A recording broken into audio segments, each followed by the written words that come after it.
Okay,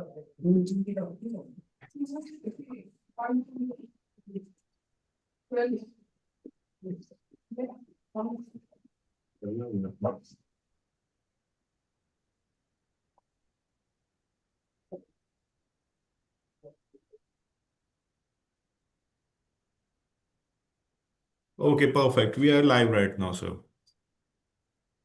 Yes, you can start. Okay, just a second. Let me share my screen.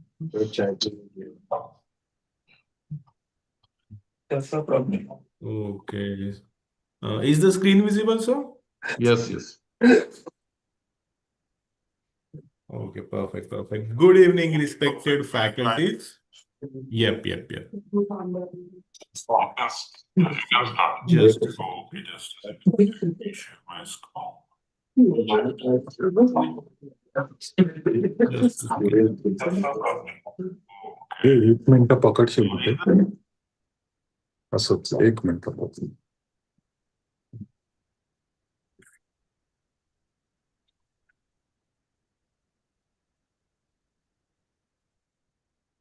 Okay, perfect. So, good evening, respected faculties and delegates present over here.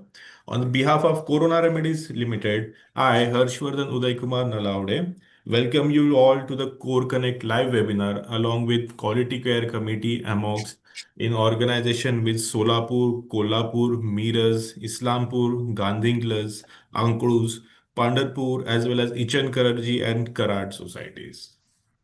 So moving on towards the conveners for today's webinar, we have esteemed Mr. Dr. Madan Kamble, Dr. Prerna Keshan ma'am, Dr. Rachna Jaju ma'am. Talking about Madan Kamble sir, he is the president of Akruz Obs and Gynae Society. He's chairman of Sexual Health Committee, IMA of Maharashtra State. He is fellow of ICOG as well as MCOG. He Yeah, has it's okay. Okay, proceed. okay. Talking about Prerna Keshan, ma'am, she is national as well as international level journalist. Basically, she has also won a lot of awards. Some of them comprise Champion of Foxy 2020 and National Award for Work in Rural Settings, Woman of the Year of Northeast in Health 2019. Welcome, Prerna, ma'am. Then we also have Rachna Jaju ma'am with us. She is chairperson of Safe Motherhood and Quality Care Committee amongst 26-28. She is past chairperson of We MTP can we and can skip Family that Welfare part. Council. So we can skip that part and go Sure, towards the inauguration straight away. sure. So allow me a moment.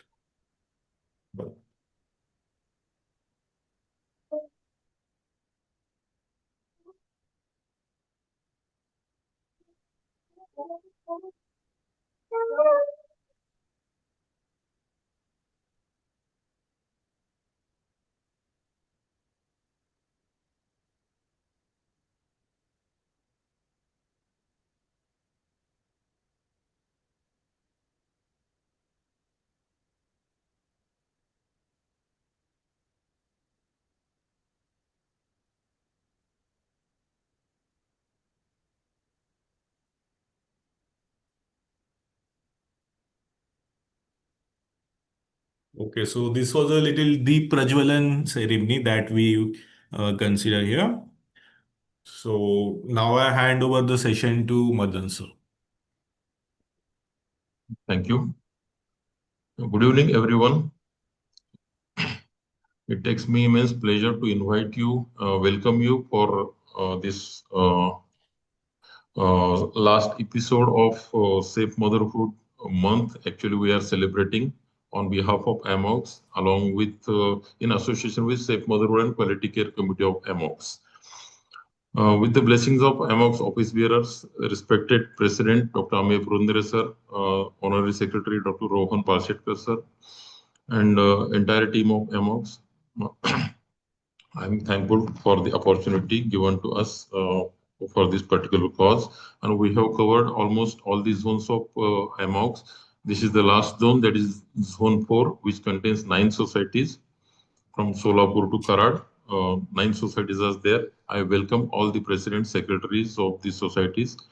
We are very honored to have today's chief guest for this webinar, our own president, Dr. Amesh sir, and Dr. Anjali Chitnis ma'am, who is the trustee of AMOGS. Also, we have guest of honors, Dr. Kanan Yelikar ma'am, Dr. Niranjan Chavan sir, and Dr. Bharti Abhankar madam. I welcome the speakers of the today's session, Dr. Sudesh Doshi sir, Dr. Kalyan Baramde sir, and all the chairpersons of both the sessions. And also we have a fantastic panel which will be moderated by Dr. Monica and Dr. Vijay. And I also welcome all the esteemed panelists of this session. Now we move on to Harsh. Can I have the CV of Amey sir?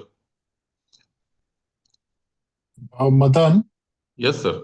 Madan, let's go ahead because patient is getting induced, so I need to Yes, sir. hurry up. Over to you, sir. Over to you for your blessings.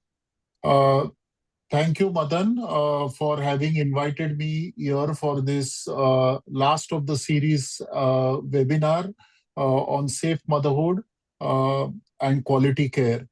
Today, we are having the webinar along with Zone 4 societies. Zone 4 societies are a very important part of AMOGS, namely Solapur, Kolhapur, Miraj, Islampur, Gadinglaj, Akluz, Pandharpur, Itzelkaranji, and Karad. Indeed, I am very honored to be sharing the stage with the stalwarts of AMOGS as chief guest, Dr. Anjali Chitnis, our trustee of AMOGS, and guests of honor, Dr. Kanan Yelikar ma'am, who has been the past president of AMOGS, Dr. Niranjan Chavan, who is the treasurer of FOXY and past president of Mumbai Obstetric Gynec Society, and Dr. Bharti Abhankar, who is the senior vice president of AMOGS.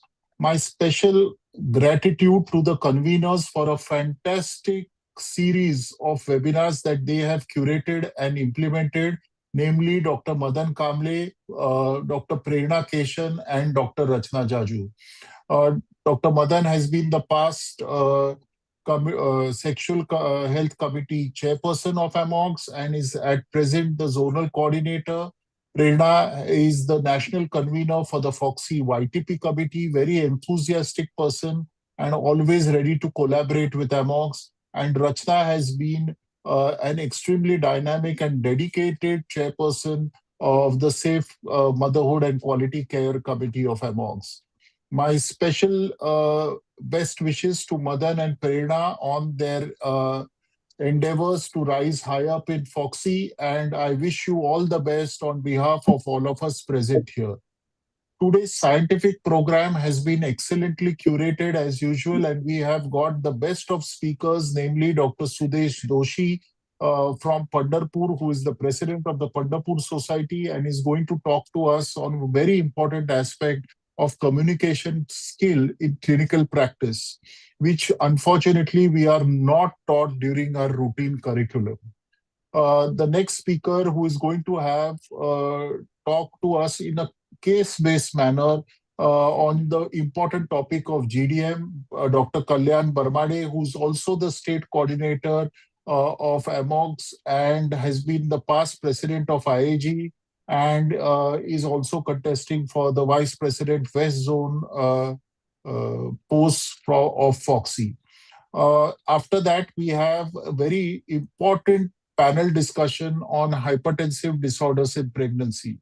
We are having the World Pre-Eclampsia Day coming soon, and this session will, I think, give very practical pointers to all of us about how to manage hypertensive disorders, how to predict hypertensive disorders, and how to ensure that complications are prevented and tackled appropriately, thereby improving maternal and fetal outcome, and which is the purpose or the theme of this series of webinars, namely safe motherhood and quality care.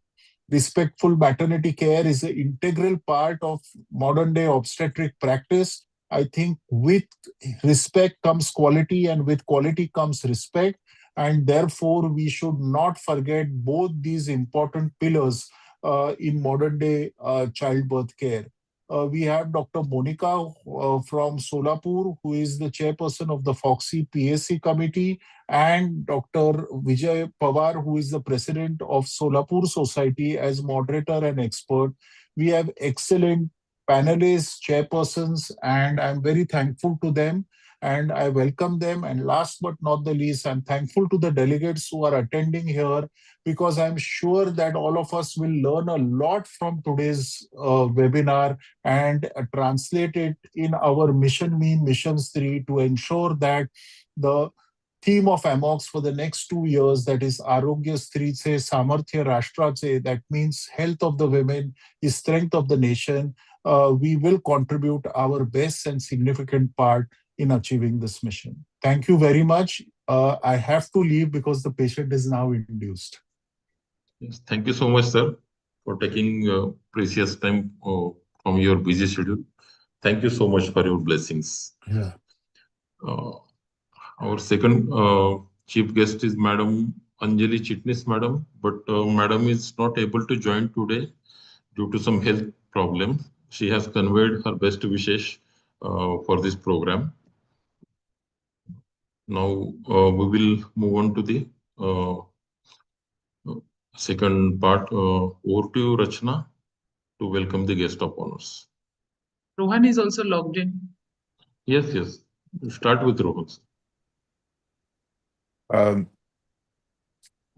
Prerna, can I just give my wishes? Don't worry. You don't need to introduce me. Yes. Madan sir, Rachna ma'am, Prerna, I think you all have done such a fantastic job covering all the zones and especially taking up such important topics through the entire series. What the best part about this series is how collaborative you've been. You've chosen the right speakers, you've chosen the right stalwarts to be our chief guests and guests of honor because they are able to impart the right wisdom to our delegates and make us understand how we as gynecologists can behave as a collaborative unit and work towards women's health. I think seeing your programs has been truly remarkable because you all have been getting topics which are useful for our gynecologists in day-to-day practice, and that makes a huge difference. I can see all our stalwarts over here, and there's so much inspiration for me as a young secretary, honorary secretary of AMOGS. It's important for me always, I always say it's the seniors who have set the path for us. It's a matter of just following their roots and creating new paths for the people to follow. So, thank you to all the past presidents, vice presidents, and all my teachers and mentors. I don't want to take names because Amay sir has so beautifully explained every person's contribution towards Amok. So, thank you to all my seniors, teachers, and guides for creating this pathway for us to talk about Madan sir, to talk about Rachna ma'am, and to talk about Prerna. Madan sir, I always say we met for the first time in Maldives, where you were such a wonderful person to meet. Even for the first time when we met for that conference, it was something. It didn't feel like a senior junior relationship. You've always been there, just a phone call away. Rachna ma'am, honestly, to see the way you're working in Amogs, the kind of programs that you're doing, it just shows that the Amogs is going to be taken to higher platforms with the kind of work that you're doing. The way you're running the Safe Motherhood Committee is fabulous, and I'm really looking forward to working with you over the next 2 years. Prerna, my YTP national coordinator, and hopefully someone who will take over from me in January. Prerna, I wish you all the best. The work that you have been doing for the YTP committee is unbelievable. The programs that you've been conducting, the YTP Future Chronicles, is something that's superb. It may have been my brainchild, but you're the executor. I won't say executioner, I'll say executor rather. So thank you for all the hard work. I wish you all the best to all three of you all for this series. And I'm really genuinely looking forward to more programs under your committees and your zones as you have done. So all the best. I'll hand it over back to you all. Thank you very Thank you. much. Thank you, Rohan, for those wonderful words. It's indeed a pleasure to hear you speak. And thank you for all your best wishes for all our future endeavors. Thank you for being here with us. Rachna. Good evening, everyone. Respected amongst the office bearers, Dr. Amay sir, Dr. Rohan sir, for your unwavering support for us for this webinar series of Surakshit Matrutva Vyakhyan Mala. It is a special series, and this we are conducting with Zone 4 societies today. Zone 4 society, I have worked very closely, and my very dear friends are associated in Zone 4. So thank you everyone from Zone 4 for giving us this opportunity. And thank you Madan sir and Prerna ma'am for making me an integral part of this webinar series. We have involved all respected office bearers from Zone 4 societies of Maharashtra, and we have done this for all the zones, and we aspire to continue this work in future also. And it is my great honor and privilege to introduce our guest of honors, the eminent faculties, Dr. Kanan Yedikar ma'am. Can we have CV of Kanan ma'am? Actually, ma'am needs no introduction. She is been a mother figure in Foxy and Amox. She has received the MCI Dr. B.C. Roy National Award at the hands of Shri Pranam Mukherjee. She was awarded. She has developed high dependency unit, first of its kind in Maharashtra, and she was awarded Safe Motherhood Award by the government of Maharashtra. She was nominated and shortlisted as Vice Chancellor of MUHS Nasik. I think, Rachna, that would be enough. Ma'am, there are so many accolades to you that it is छोटा मुंह बड़ी बात जैसा हो जाएगा. So I think I should just hand over the mic to you. Okay. Very good evening to all of you. Can you see me on the screen? Yeah, ma'am. Yes, I ma'am. can't see myself. I don't know why. Anyway, so first of all, I would like to thank Dr. Madan Kamble for a very great initiative. And Safe Motherhood is really very close to my heart. And we have also had that award in 2014 by the government of Maharashtra. So I am always love to participate in such type of webinars. And Dr. Rachna, Dr. Prerna, all the youngsters, they are doing a fantastic job. And Dr. Ameya Purandare and Dr. Rohan made my job very, very simple. And they have spoken everything, whatever I had in my mind. So thank you once again for remembering me and inviting me for such a nice. And I'm going to listen to Dr. Sudesh, because again communication skill is a very important topic, and for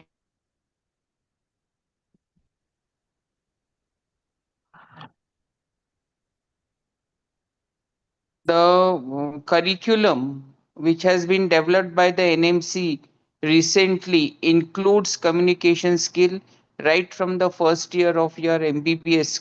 So it's very easy. They have introduced ethics, they have introduced legal issues, and also they have introduced communication skill. So the first year MBBS student is already exposed to the importance of communication skill and how to communicate. Thank you, one and all. See you. Bye bye. Thank you, madam. Thank you. Thank you for those kind words and blessings. Our second guest of honor today, Dr. Bharti Abhyankar ma'am. Dr. Niranjan Chauhan sir. It is a great honor and privilege to have Dr. Niranjan Chauhan sir as our guest of honor. He is professor and unit head at Sion Hospital. He is treasurer of Foxy presently. He is vice chair Maharashtra chapter of IAG. He was organizing secretary of the AICOG Mumbai. He was president of Mumbai Obstetric Society, president elect of AFG. He is member of Oncology Committee, SAFOG, AFOG, and member managing committee IAG, Dean No, it's AGO. okay. Yeah, Hello. Thank you so much. thank you, sir. Thank you. Because I don't want to waste much of time of our esteemed members who have joined from AMOX and from Maharashtra. I would like to thank the office bearers. I think the current lot of office bearers are the youngest one which I have seen. because I've been attending the managing committee of AMOX for last 22 years. And Safe Motherhood Committee is very near and dear to me because I worked in that committee before I took the Gynae Oncology Committee chair of Foxy for 11 years. So in Foxy, I had Dr. Shirish Patwardhan from Pune and Dr. Sheila Mane, and I had Dr. Sadhna Gupta, who were the chairs of the Foxy committee. So I was the West Zone coordinator in 2003. That's how I started moving around. It's been 23 years now, and a lot of things have changed. And webinars are going to come back. That's what I see as per the Honorable Prime Minister Modi ji, who has said a lot of things about austerity measures. So probably we will be going back mostly to CME's webinars, which we went through COVID. And I'm really happy for Madan Kamble and Prerna and Dr. Jaju, who have excellently curated this wonderful CME for all of you with important speakers and participants for the panel discussion. I have seen so many of them. They are the presidents and secretaries of various society of AMOGs. So it's really a good feeling to connect with all of you from the city of Mumbai. Here it's very hot and humid, and mostly I think the same might be in your part of Akluj and the cities and towns, maybe 40, 45 degrees. So please take care of yourself, and in this heat wave, hydrate yourself. That is more important, because if you hydrate yourself, you can cater to your mothers much better, and see that you take care of yourself. With these words, I would like to hand over the mic now back to the Master of Ceremonies and the conveners, and best of luck for all the delegates to enjoy a wonderful program. I'm sure at the end of this program, they will be in a much better position to understand the intricacies of Safe Motherhood Committee. So once again, congratulate to all of you, and especially to Dr. Amaya and Rohan, who are the youngest lot of all and leading this AMOGs, and all the best for their tenure. Thank you so much. Namaste, Jai Hind, Jai Maharashtra. Thank you. Thank you so much, sir. So thank you so much for your revered blessings and good wishes to us. And I think I hand over the mic to Prerna ma'am for further proceedings. Thank you, Niranjan sir, for those beautiful and immensely motivating words. And it's always a pleasure to hear you speak, sir. We now move on to our next guest of honor, Dr. Bharati Abhyankar, madam. She is a senior vice president of AMOGS. Ma'am has been the past state coordinator of AMOGS and has worked as a chairperson of Preventive Oncology Committee of AMOGS almost twice. She had been awarded the Fellowship of ICOG. Dr. Prerna, it's okay. Uh, thank you so much for We are honored to have Dr. Bharti Abhyankar, madam, with us today. Madam, the dice is all yours. Oh, thank you so much for giving me this honor. I just want to convey that I have worked as a zonal coordinator for consecutive 2 terms when there was no online facilities, and I had to move from Solapur, Kolhapur, and each of the villages to conduct mainly the CMEs. But it was really an interesting and rewarding job for me. Now you're very lucky that online is there and so many delegates can attend the topics. The topics chosen are also very nice, and it's very good that you have chosen the panel discussion, because this creates a lot of interest in delegates. So my best wishes to Dr. Madan, Rachna, and Prerana, and thank you Amox, thank you Amey and Rohan for inviting me. My namaskar to Yedikar madam and Dr. Niranjan sir. Thank you. Best wishes. Madam. Thank you, madam. It was really nice to have you around. And we now move on to, without much ado, we move on to the scientific sessions. And prior to that, I would like to request Dr. Madan to uh, formally close the inaugural ceremony. You can move ahead. Yes. Thank you, Bharti ma'am, for your kind words and taking your time for us for this webinar. Uh, let us move on to scientific session. The first scientific session is on communication skill in clinical practices. And that is, for this, we have a very revered speaker with us, Dr. Sudesh Doshi, sir, the president of Pandharpur Society. And to chair this very esteemed session, we have Dr. Preeti Deshpande, madam, president, Karad Society, Dr. Hanumant Patil, sir, president, Ichal Karanji Society, and Dr. Manishi Nagaonkar, sir, president, Kolhapur Society. We request our chairpersons to kindly introduce our speaker for the presentation. Preeti ma'am, are you there? Ma'am is not joined. Patil sir can introduce. Patil sir, you there? Yes. Patil sir, are you there? Manishi madam, Manishi Yeah, sir. yeah, I'm here. Yes, Just sir. Yes, sir. can you please CV of Can you sir? show the slide of Dr. Sudesh Doshi, sir? It is my pleasure to introduce Dr. Sudesh Doshi, sir. He is MBBS and LLB also. Yes, he is senior obstetrician working since 25 years in rural setup at Pandharpur and vast experience of delivering over 12,000 babies at his nursing home. His chairperson, Medical Legal Committee, amongst member NMC Foxy, and currently he is president, Pandharpur OBGY Society. Over to you, sir. Thank you. Thank you so much. Thank you for those kind words. Well, I have to change that CV now that count has gone beyond 18,000. Anyway, with your all and all, I could do this.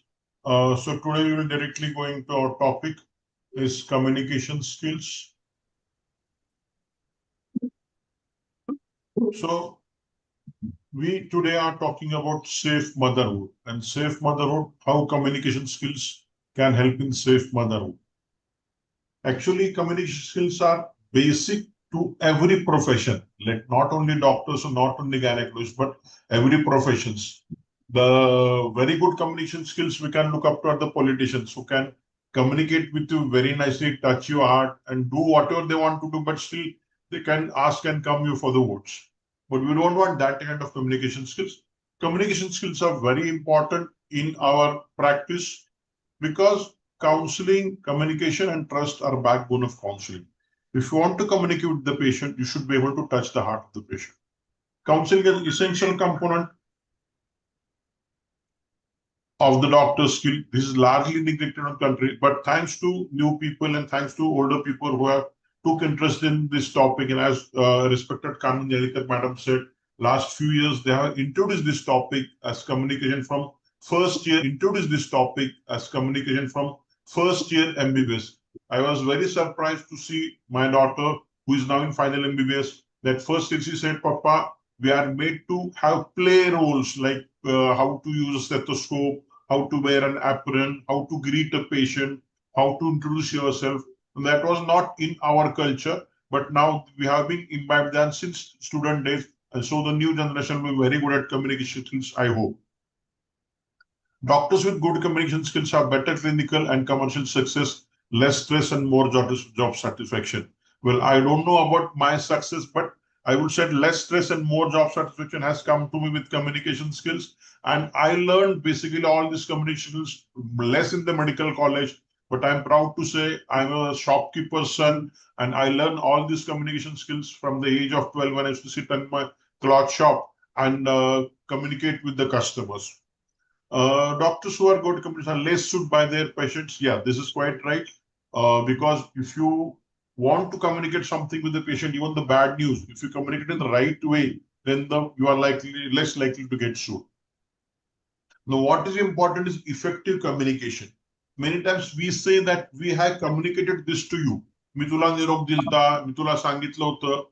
But effective communication occurs when the intended meaning of the sender and the perceived meaning of the receiver are one and the same. It enables us to become better doctor clinically. Learning communication skills is an ongoing process. Good communication is good medicine. It has therapeutic effects. Now, what are the benefits of good communication? It builds trust between the patient and the doctor, helps patient to disclose information, enhances patient satisfaction, helps patients in decision making, and produces more effective practice and reduces the risk of errors and mishaps. What happens with poor communication? If you are not communicating with the patient, for example, few doctors are there. I had seen few senior doctors in everywhere where they just write a prescription, give it in the hand of the patient, and then don't utter a single word. The patient doesn't understand what to do with that prescription. Because of the heavy load, maybe workload was very heavy previously. The doctors had no time to have personally communicate with every patient, but you have to have some means of communication. Because when you don't communicate properly with the patient, that decreases confidence and trust in medical care. Patient may not reveal necessary. Patient may not seek further care. There may be misunderstandings, misinterpretations, and predicts negligence claims. So communication has to be both ways. You should be a very good listener. You should understand what the patients and relatives want to communicate to you, and the patients and relatives should also be able to understand what you want to communicate. Patients and relatives can read the attitude of the doctors and hospital administration. Simple thing, when the patient comes in our OPD and the person sitting in an OPD असं त्यांच्यावर काय पाहिजे, ही वेळ आहे का डॉक्टरांच्याकडे यायची, doctor आता भेटत नाहीत, अपॉइंटमेंट का घेतले नाही. Now this is not the way of communication. You have to greet them in the local language. You can say good morning, good evening, whatever is namaskar you say, and at least greet them, listen to them what they want, and then talk to them. Sir is not available today. You may take an appointment day after tomorrow. This is the way of communicating. So that has to be imbibed in us. And what we do, our staff reads us, our staff mimics us, they just ape us. If you are very good at talking, if you are very good soft talking with the staff, then the staff will communicate with the patients and the relative the same. Humanitarian and humble approach helps effective communication. Now, medical consultation has unique features. For example, what happens? This happens nowhere else. There is close physical proximity between strangers, involves intimate looking and touching. Especially we gynecologists, we touch the private parts which the patient is afraid of touching themselves. Many times we have people who don't like to touch their own private parts also. Physical intimacy without psychological intimacy. It should be respectful, unhurried, and careful. You should start examination from less sensitive areas like eyes, face, hands, and then to the abdomen, groin, and perineum. And the patient should always be properly covered and never naked. Counseling is not taught in medical school. Now we are treating. Now, the most important step in counseling and communication is that we should realize that it matters. If you don't realize that it matters, then it is very difficult. For example, a generation prior to us, maybe because of few number of doctors and very workload, they always had to तुला काय करायचंय, मी doctor आहे ना, तू doctor आहे का मी doctor आहे, मी सांगतो खा ह्या गोळ्या, ह्या तुला मरायच्या गोळ्या देईल पण खा. So that was the way of communication, but that is no way valid nowadays. You have to communicate very good with the patient, and you have to make an effort to learn the communication skills. So what are things? Patient enters your hospital. So prior to a consultation, the patient should feel that the hospital is communicating with me. How it communicates? The reception area must be neat, clean, and calm. There should be the telephone or the mobile there. The paper should be arranged very nicely. The case paper number should be arranged. You may have a simple call bell to call the next patient inside. The receptionist sitting there must be well dressed, a smiling person with a smiling attitude there. There must be some literature related to health education on the wall. So nowadays we all have our OPDs, we have a screen running there. You can give some literature or some videos running about the healthcare to the patients, or maybe telling about the hospital facilities available in your hospital. If your hospital is NABH accredited or Manyata accredited, you can have the boards there so that the patient knows what kind of services are available in this hospital, what they are supposed to do. There's one more thing about communication is about being very transparent and honest with the patient. Is The government of India has said it in Bombay Nursing Act says that your charges should be displayed in the OPD. But we fail to do that. Why? We don't know why do we have that go. But your charges should be displayed in the OPD. The patient gets understanding that whether he can afford your services or not. If not, he may ask you for concern. If he's not affording it, he may go somewhere else. But the charges should be displayed. That is a way of their patient sees the doctor is honest and he has declared his charges prior. Hello, You can have. Sudesh, can you make it full screen? Yeah. Just a minute. Thank you. Full screen. Yeah. Thank you, ma'am. Thank you for the session. Thank you so much. You may have some posters like I treat, he cures, or a smart shift that the first impression is said to be the last impression. If you have a very busy OPD, agreed, but if the reception area is clean, if the waiting area is clean, it is not stinking, it is having a good smell, has a good ventilation, if AC possible, that creates a very good atmosphere, that creates a very good impression over the patient. And that is the first communication of your patient with you. Now, staff behavior, your staff behaves like you. For the staff behavior, you have to take monthly meetings with the staff or maybe weekly meetings with the staff, listen to their problems, give them some suggestions. For example, if some staff is not behaving properly with the patient or the relatives, then it is not the time to scold the staff in front of everyone. That creates a very big problem. Suppose one of your staff sister has not behaved with the patient clearly, then don't scold that person in front of the patient's relatives. You can calmly, after finishing OPD, ask that person to come into OPD and tell that this is not proper behavior and you're not supposed to do like this. Our problem is that many times what happens is we get angry with that staff. Now, our intention should be not to scold that person, but to make the person aware that this is not a good behavior and that would hamper the hospital and the patient and everyone. So a good behavior should be done. Many times we, in the fury of anger, we forget that what your intention is. Our intention is not to scold the staff, but to make them behave properly. That can be done very well. You should have regular internal trainings and drills can be done. And what I learned this first day, I learned it whenever I started going to 5-star hotels. There I learned this dignity and this obedience.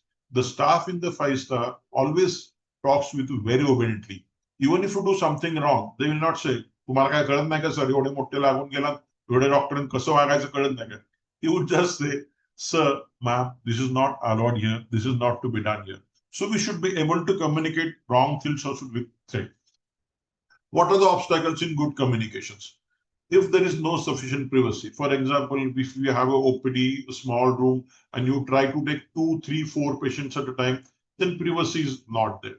Secondly, many times due to constraints of space, you may not have a very big examination room, but that examination room should be properly closed, properly covered. There should be good amount of curtains. There should be a good ventilation there. And that if privacy is given to the patient, then the patient speaks more and you can communicate with the patient very efficiently. Difference in language and culture. For example, if you are practicing Solapur, then you have to know at least 3 or 4 languages. You have to know Marathi very well because Solapur is in Maharashtra. But there are a lot of Kannadigas and Telugu speaking population, huge population in Solapur. Bhagwani speaking population, huge in Solapur. And you have to know the colloquial words of the local language.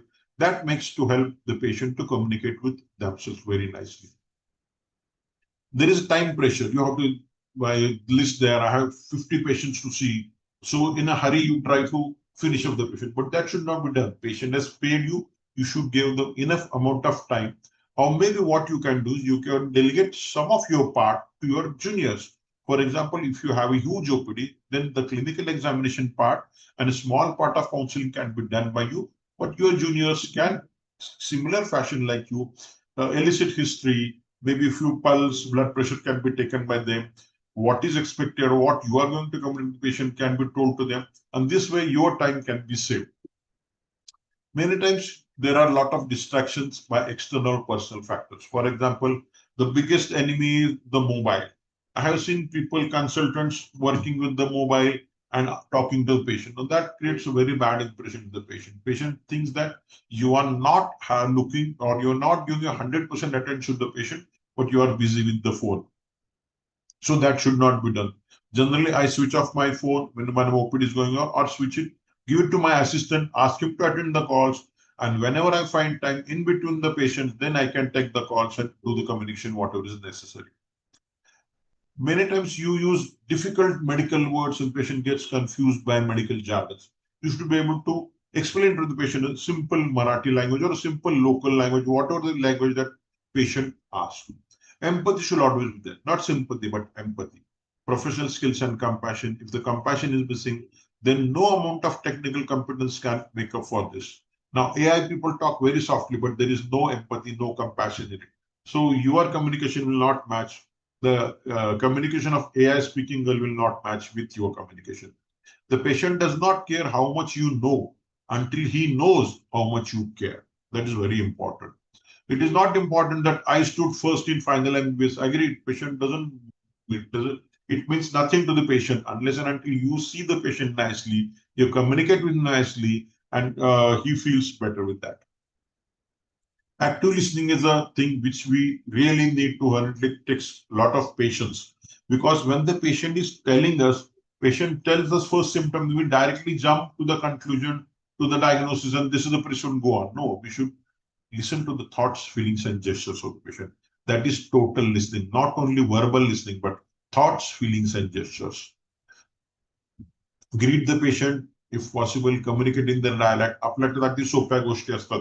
ती ANC ची by जर आपल्याकडे आली, तिला एक सोपा प्रश्न विचारला, काय ग बाई तुझं माहेर कुठलं? त्याच्या माहेरच्या गावातलं कोणतरी एक डॉक्टर आपला ओळखीचा असतो, त्याचं नाव सांगली, त्या ताईला खूप बरं वाटतं, तिला वाटतं हा हे पण डॉक्टर आपल्या माहेरचे.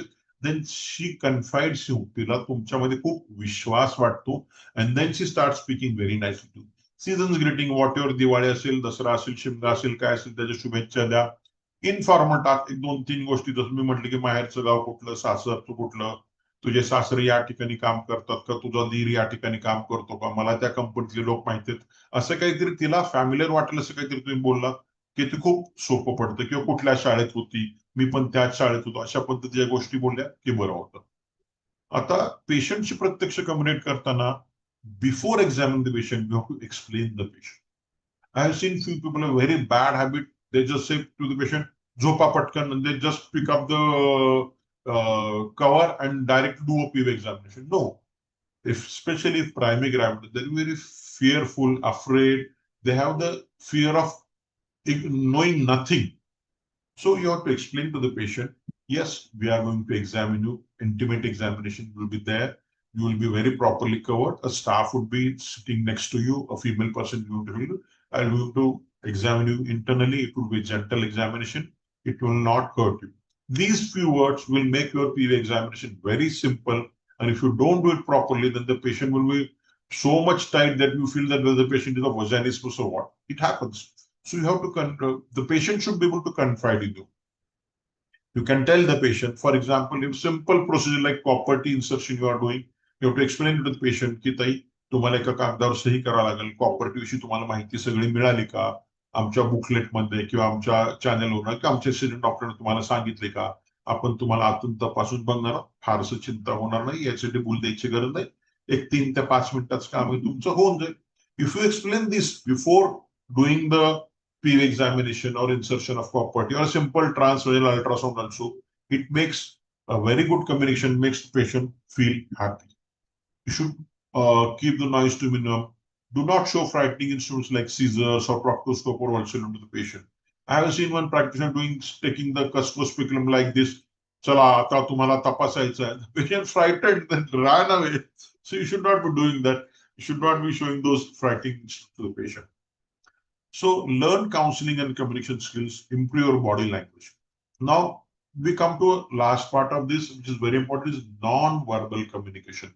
It is not only what you talk with the patient, but the patient sees you as a whole.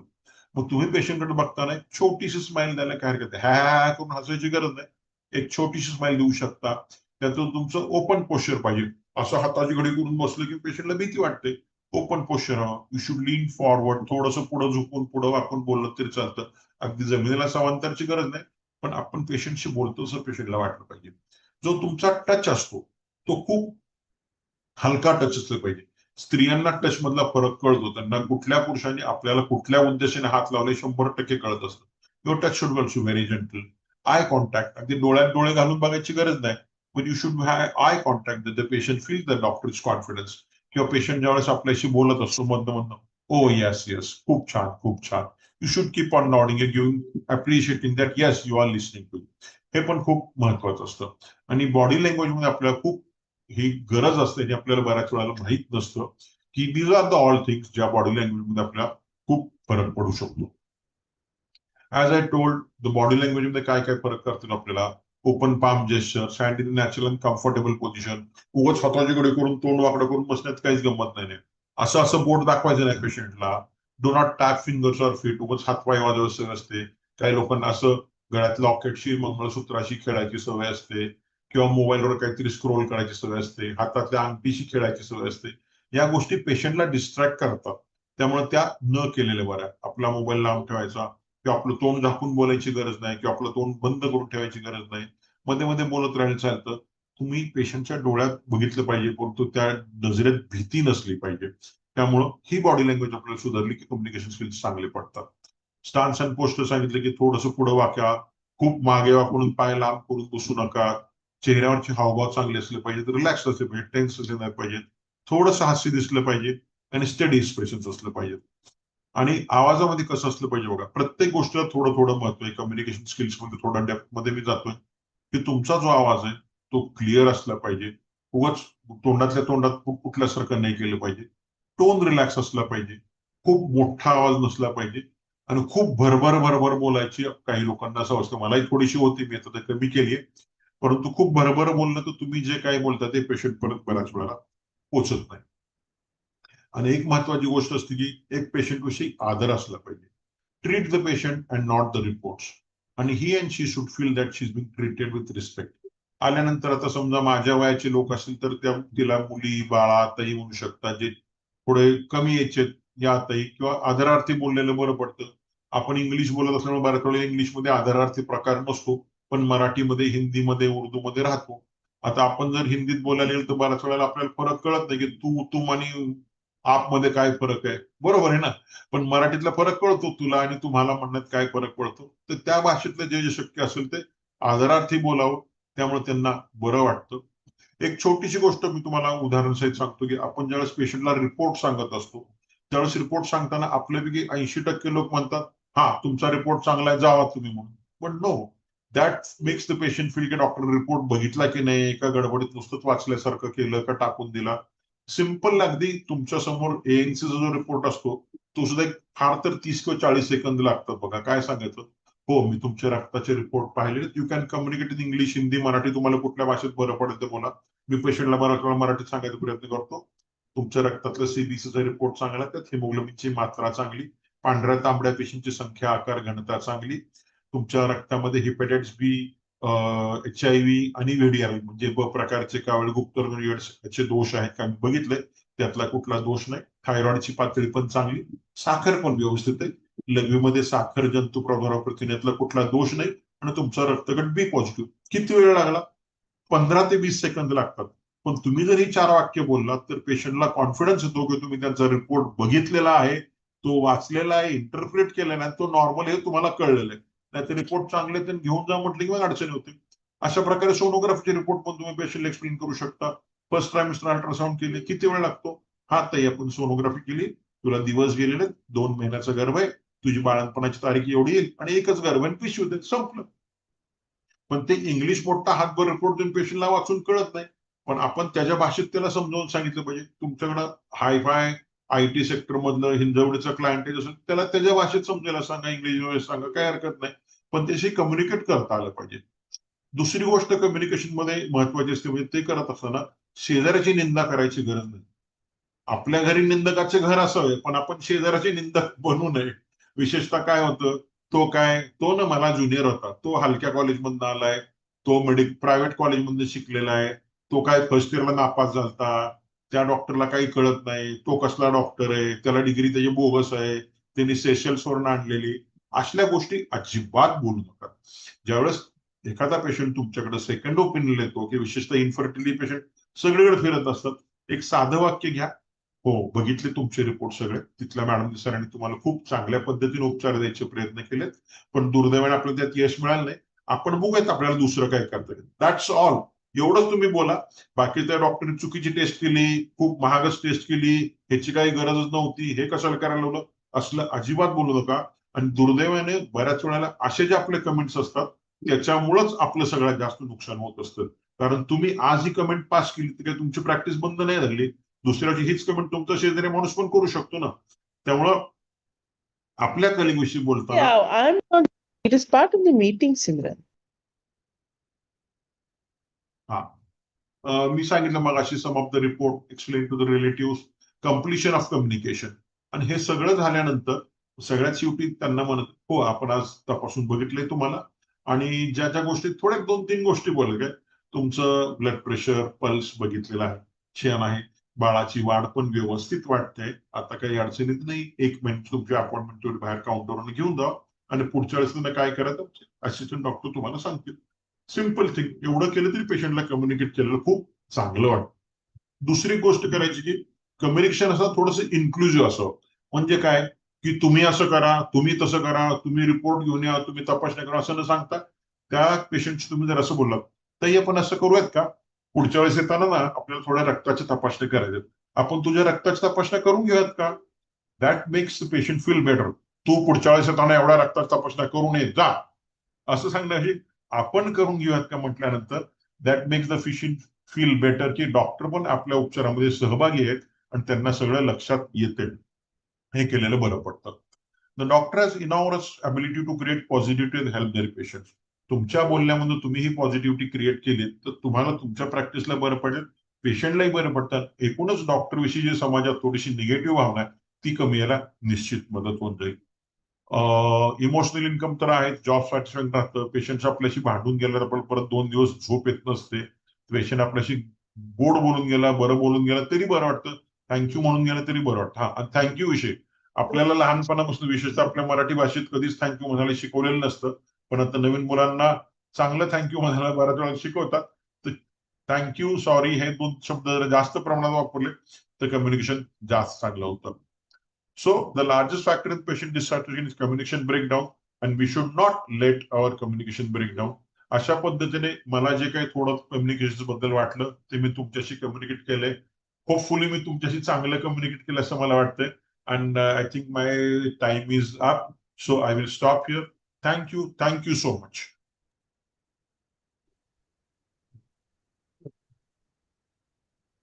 Thank you sir, fantastic presentation, fantastic communication. पोहोचलं आमच्यापर्यंत पोहोचलं. Thank you so much. Requesting chairpersons to have great inputs. Manishi sir, Patil sir. Thank you, Doshi sir. It was great, presentation, because when we were studying in first MBBS, like when we got the admission, these topics were not there and never taught. And with over the years, like with experience, we are handling the patients and going through. But nowadays, for these medical legal issues and everything, I think from day one, this is required and the need of this hour. And very well covered, sir. Thank you. Yeah, and thank you, Madan sir, for giving and arranging this webinar. Yeah. Yeah, Thank thank you. you, sir. Thank you, sir. Thank you. Yeah. Patil sir, are you there? Yes, thank you, sir. Yes, sir. Yeah. Would you like to give some inputs or remarks? Nice कसं वाटलं? lecture, sir. Yeah. खूप छान खूप छान lecture होतं sir. मस्त चांगलं वाटलं. मस्त. Thank you. Yes. Thank you, sir. Thank Yeah. Thank you all the chairpersons and thank you, Thank you, sir. Thank you. Thank you. We will move on to second session. Harsh, can I have?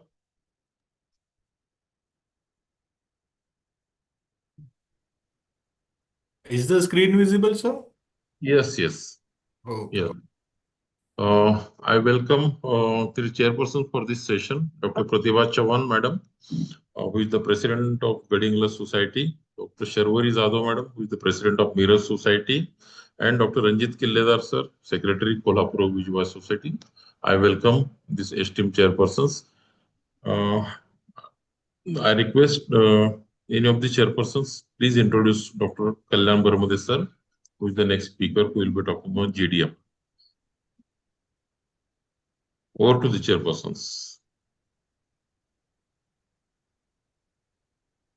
Yeah, this is my Dr. Ranjit Killedar from Kolhapur.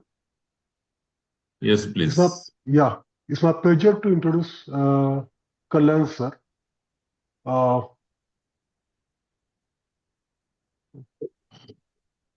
Hello.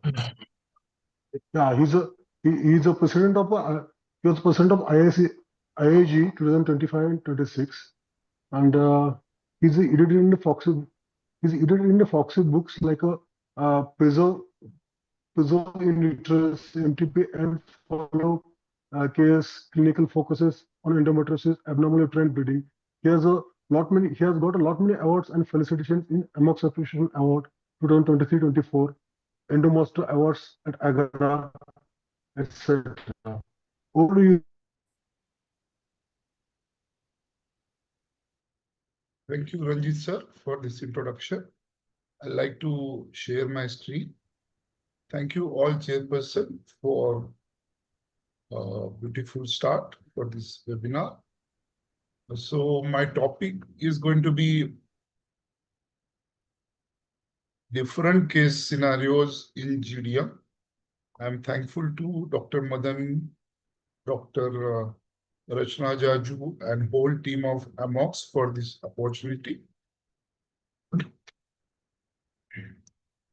GDM is defined as carbohydrate intolerance of variable severity with onset of first recognition during pregnancy. Pregnancy is a form of stress that can cause latent diabetes to manifest. In most of the cases, the carbohydrate intolerance will revert by the end of the puerperium, but this manifestation may be the first indication of diabetes yet to come in the future. The incidence varies from 1 to 14% depending on race and ethnicity. In the United States, it's around 2.5, Asians 8%, and we are the major chunk of 14%, where urban population is 17%, semi-urban is 13%, and rural is 9.9%.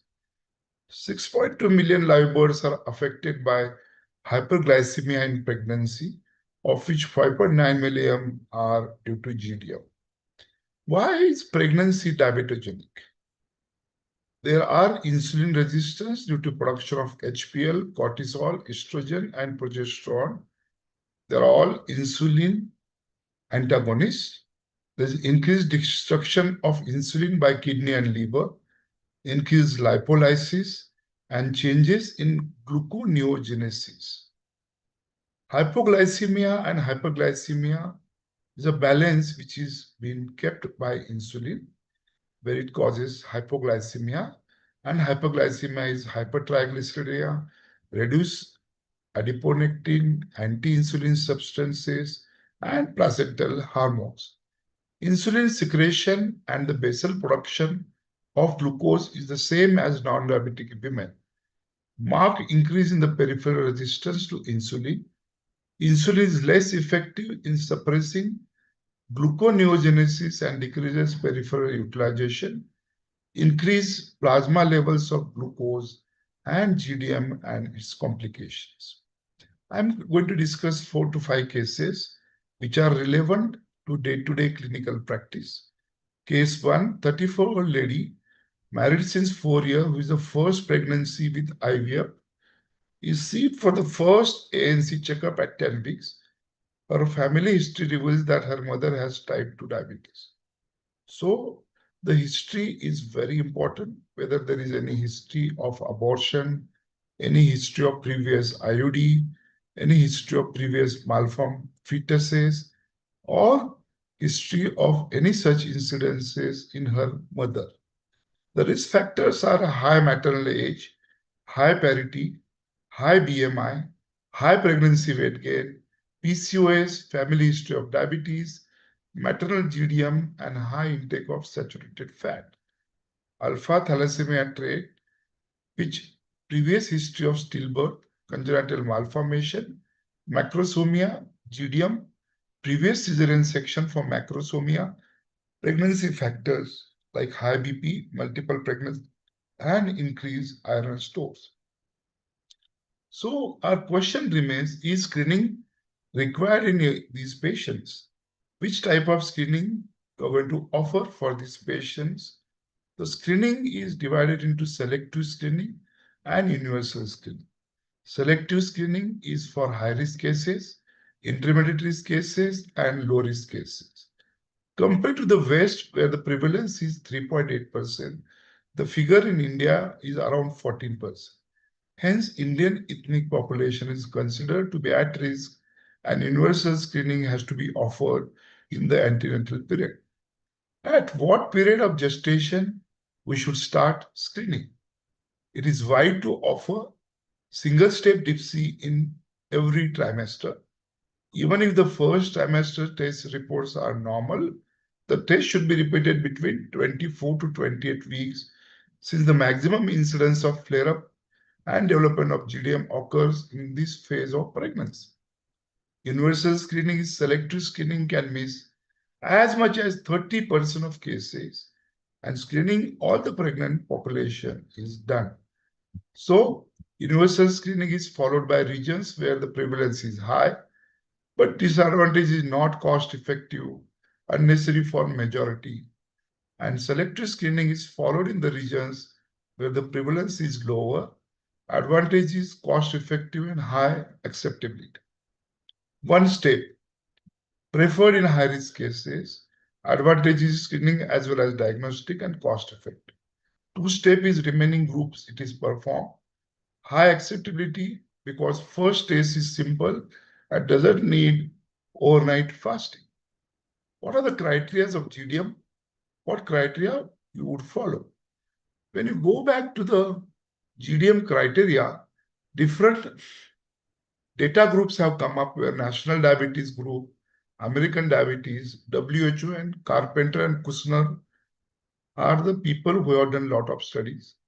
Fasting in National Diabetes Group is 105, 1R 190, 2R 165, and 3R 145.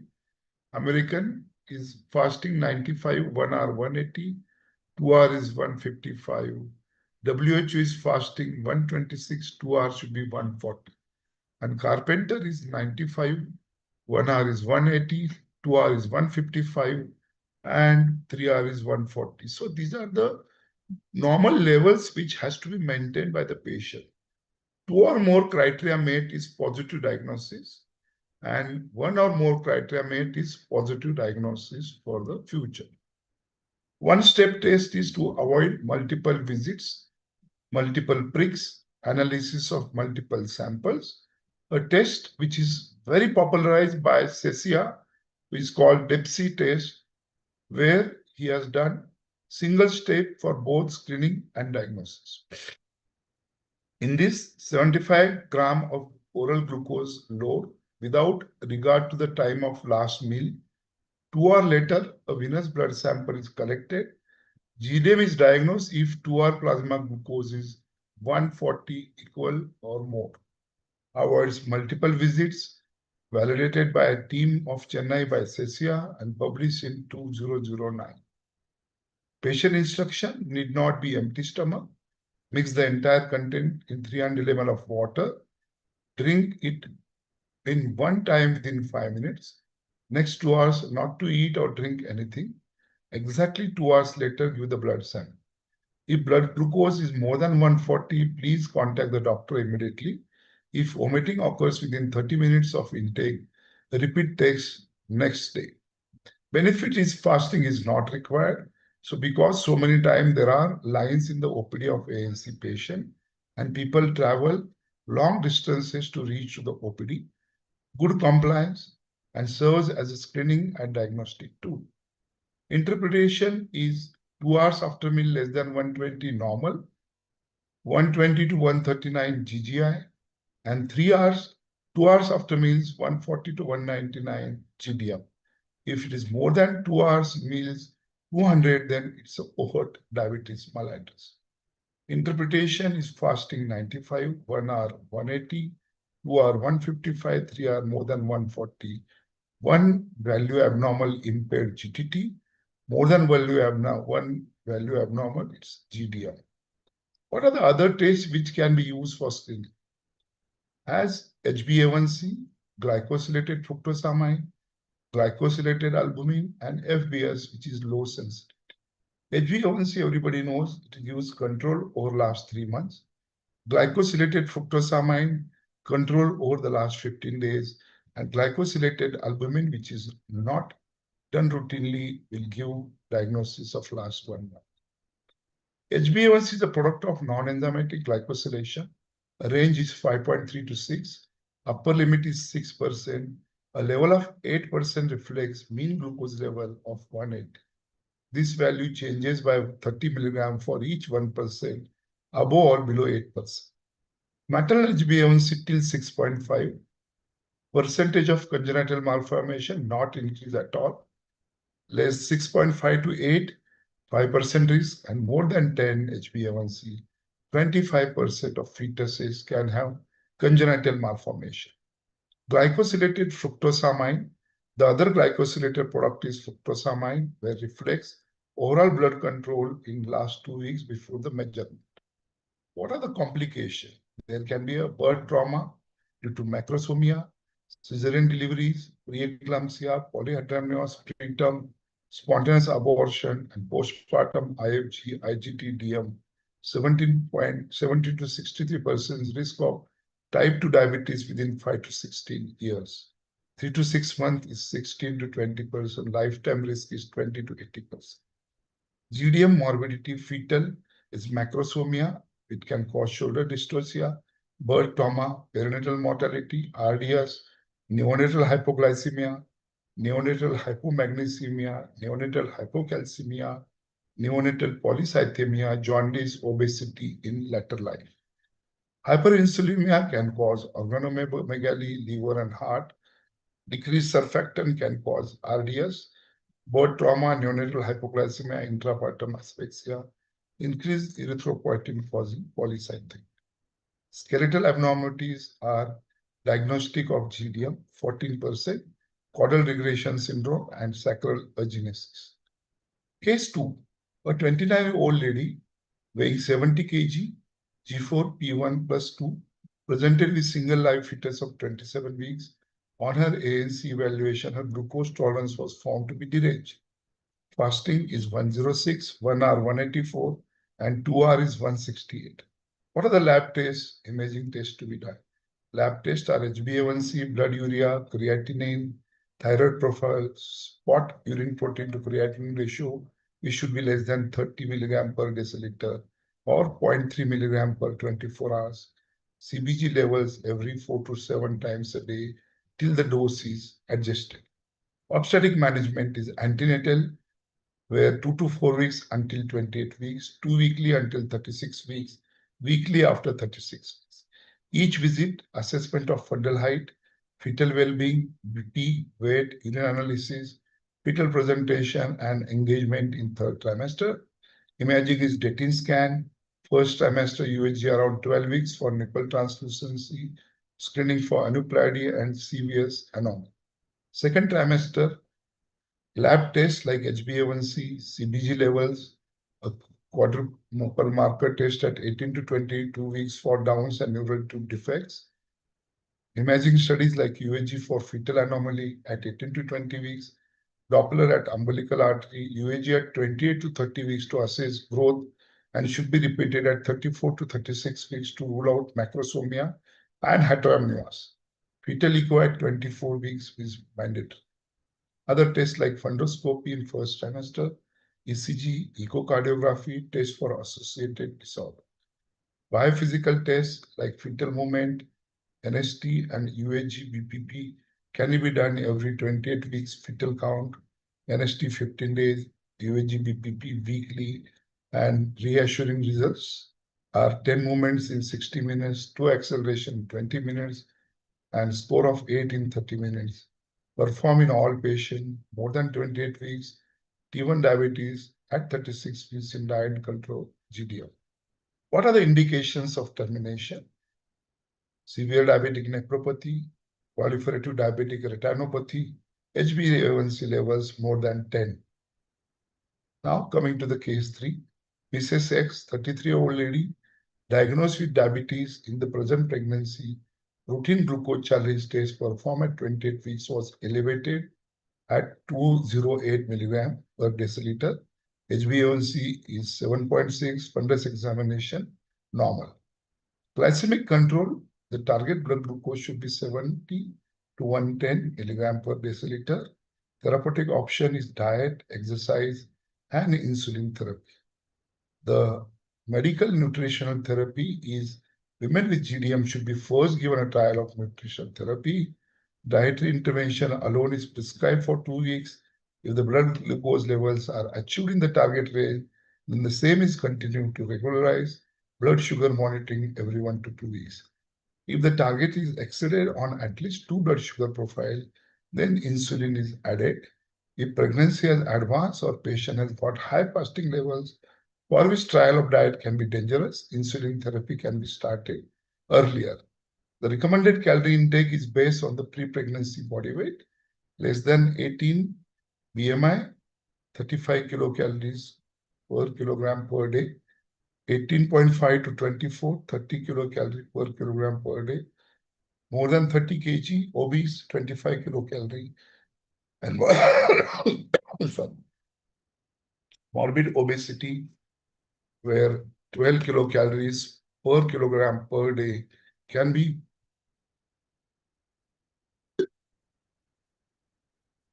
thought for this patient, and depending on weight gain advice is for low BMI 12 kg to 18, to morbid obesity only 3 kg in whole pregnancy. For majority of the women with GDM, the optimal daily caloric intake will be 2000 to 2500 kilocalories per day. In the third trimester, additional 300 kilocalories added as the caloric need of the mother is increased. Diet should include complex carbohydrate, high in fiber, simple sugars to be avoided. The total calories should be contributed by about carbohydrate 50 to 60%, protein 20 to 25%, fats around 30%. And these are the divided doses. Small frequent feeds, breakfast, snack, lunch, snack, dinner, and snack can be given, where fraction of total calories, percentage of total carbohydrate is divided as per the time schedule, that is 10%, 5%, 30, 10, 35, 10% at different timings. According to the DIPSI guidelines, breakfast is made into half and taken 2 hours apart to reduce the chances of peaking of plasma glucose because of the dawn phenomenon. The distribution is usually into 3 main meals and 4 snacks. Total carbohydrate breakfast 10%, lunch 30%, dinner 30%, and snacks 30%. Carbohydrate counting is 1 carbohydrate serving is 15 grams of carbohydrate, and it contains 1 small apple, 4 to 6 crackers, half cup of ice cream, 1 cup of fat-free milk, and 1/4 of large baked potato. Plan is provide 285 grams of carbohydrate and 1140 calories, depending on timing of the day. It is required to do a home glucose monitoring. Yes. For convenience, 4 samples should be taken fasting, 2 hours post-breakfast, 2 hours post-lunch, and 2 hours post-dinner. The target should be fasting less than 95, 1 hour less than 140, 2 hours less than 120. Those in whom it is difficult to control, frequent blood sugar monitoring with both pre and post-meal sample and 3M sample is advised. Persistent elevation of fasting capillary glucose indicates increased hepatic neoglycogenesis and required treatment with glyburide or insulin. This is the chart which has to be done, maintained by self-glucose monitoring by the patient. ANC exercises are allowed in the pregnancy years. Regular exercise, brisk walking for 20 30 minutes per day, 4 times a week. Usually advised after every meal, and also upper limb exercises while sitting idle in your office. Oral anti-diabetic drugs like sulfonylurea, glycerides, and bigonides like metformin can be given. Role of oral is glyceride. Indication is persistent elevation of fasting blood glucose, and in condition where ketonuria is reduced by increasing the calorie intake as a result of postprandial hyperglycemia per participant. Glyceride is self-reliant area which stimulates the release of insulin from the storage granules, which is secondary to the effect of closure of the potassium channels and influx of intracellular calcium. Secondary, it also decreases insulin resistance. It belongs to the category B drug and non-teratogenic. Role of metformin. Those patients who are on IVF, we continue metformin for around 20 weeks of gestation, crosses the placenta, category B drug. It's used in post first trimester, seems that it will be safe for the fetus and better alternative for insulin. It reduces the total weight gain, patient accessibility is better, and reduces the required dose of insulin. Metformin used in treatment of PCOD has been reported to reduce the incidence of GDM. Insulin therapy, where the most common indication is GDM, is persistent elevation of FCG value, which reveals altered hepatic neoglycogenesis not modified by glyceride. Insulin preparation can be short-acting, long-acting, or combined, which has action from less than 15 minutes to maximum 10 to 14 hours can be there in these patients. Long-acting insulin, basal insulin requirement, short-acting insulin to mimic physiological insulin release with the meals, short-acting just before food or just after meals. Long-acting is bedtime, regular 30 to 40 minutes prior to meals. Dose of insulin varies from 0.6 to 1 unit per kilogram per day in divided doses, depending on the trimester of pregnancy. Total daily dose of morning dose 2/3 of NPH, 1/3 of short-acting, pre-dinner half of NPH plus half of short-acting. Patient with pre-existing diabetes should be seen at fortnightly intervals throughout the pregnancy and weekly in the last trimester. Urine culture, baseline KFT, HbA1c, and fundoscopy is mandatory. What are the somogai and Down's phenomena? Somogai is post-hypoglycemic hyperglycemia, where rebound hyperglycemia following episode of hypoglycemia due to release of counter-regulatory hormones. Correction of thus morning hyperglycemia depends on reducing the dose of night insulin dose. And Down's phenomenon is there is fasting hyperglycemia without the episode of hypoglycemia, differentiated from somogai phenomenon by doing RBS at 3 a.m. Management is by increasing dose of night insulin. So this is difference of Down's and somogai phenomenon. Now coming to the fourth case, Mrs. X, 32-year-old lady, IT professional, primary aorta with known case of GDM under treatment with controlled blood glucose, came at 38 weeks with early labor. UAG shows fetal weight 3.8 kg. Other parameters looks to be normal. How we are going to manage the case in labor, normal or cesarean, investigation to newborn and complication to mother. Timing and mode of delivery, patient with GDM well-controlled diet alone can be followed till 40 weeks. GDM patient with only diet and exercise are usually terminated at 39 weeks. GDM with insulin are usually terminated at 38 weeks. Patient with pre-existing diabetes are terminated at 37 completed weeks of gestation. Pregnancy may be terminated earlier due to association of hypertension or evidence of compromised fetal testing, weighing the risk of continuation as against the risk of prematurity. Intrapartum management center which has proper infrastructure and expertise. Insulin requirement during labor are low. Glucose is necessary during labor to avoid hypoglycemia and starvation ketosis. Once labor started, it is important to achieve a mean glucose level around 72 to 126 milligram per deciliter. The usual evening meal and bedtime snack is taken along with their usual dose of insulin. Where you are doing elective cesarean, the morning dose of insulin is omitted on the day of cesarean. When the patient is planned for cesarean, it should be taken as the first elective case early in the morning. All other cases are to be done after the cesarean of GDM. This is to avoid dealing with the fluctuation in CG associated with the loss of effect of insulin taken the night before surgery on hepatoneoglucogenesis, that is capillary glucose changes, and the consequences of prolonged starvation. Induction. The usual evening meal and bedtime snack is taken along with their usual dose of insulin. The morning dose of insulin is omitted on the day of induction. 5% extra infusion is started if the patient is on long-acting insulin and induced with PG to gel. Intrapartum, 2 IV lines are secured. On one side, 5% dextrose at a rate of 100 to 125 ml per hour is started to meet the caloric requirement of the patient during labor. In another line, insulin infusion with 1 unit per ml is started. This concentration delivers 1 unit of insulin per hour, which is equal to the infusion rate of 1 ml per hour. If blood glucose is less than 80, no insulin required. 80 to 100, 0.5, 101 to 140, 1 unit per hour. 141 to 180, 1.5, and more than 220, 2.5 unit per hour.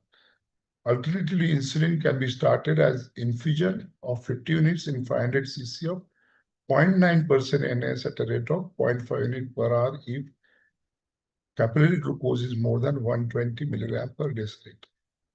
If capillary glucose is 70 to 126, the IV solution is 0.9% NS.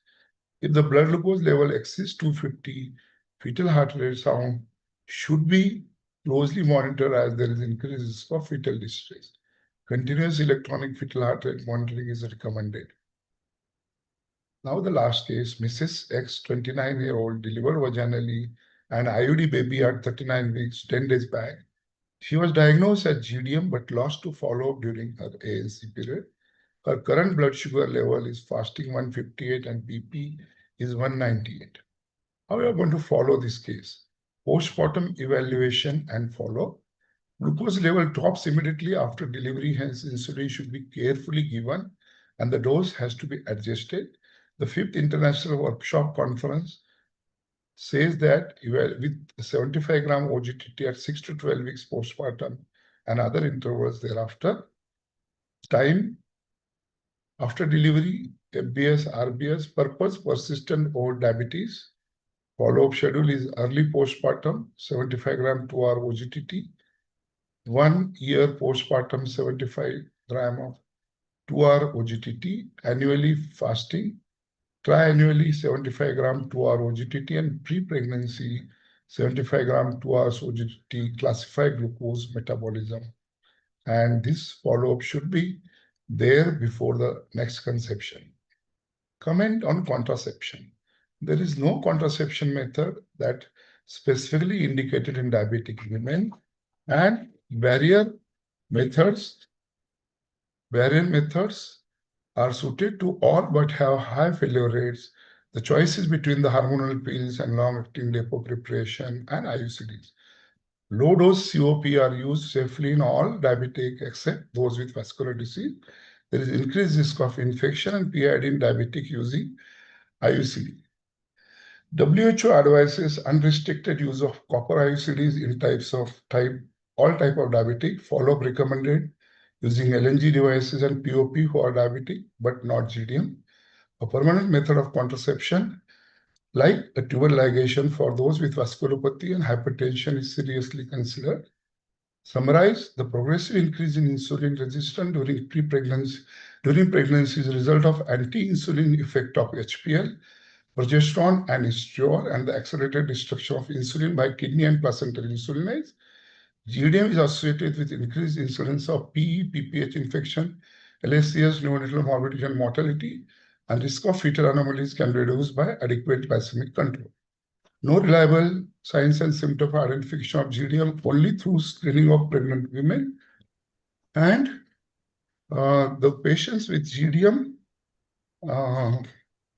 With measure the FBS and 2 hours PPBS. The objective of their treatment is to maintain the FBS less than 95, 2-hour PPBS less than 120, and controlling blood glucose is the fundamental in prevention of fetal macrosomia and neonatal hypoglycemia.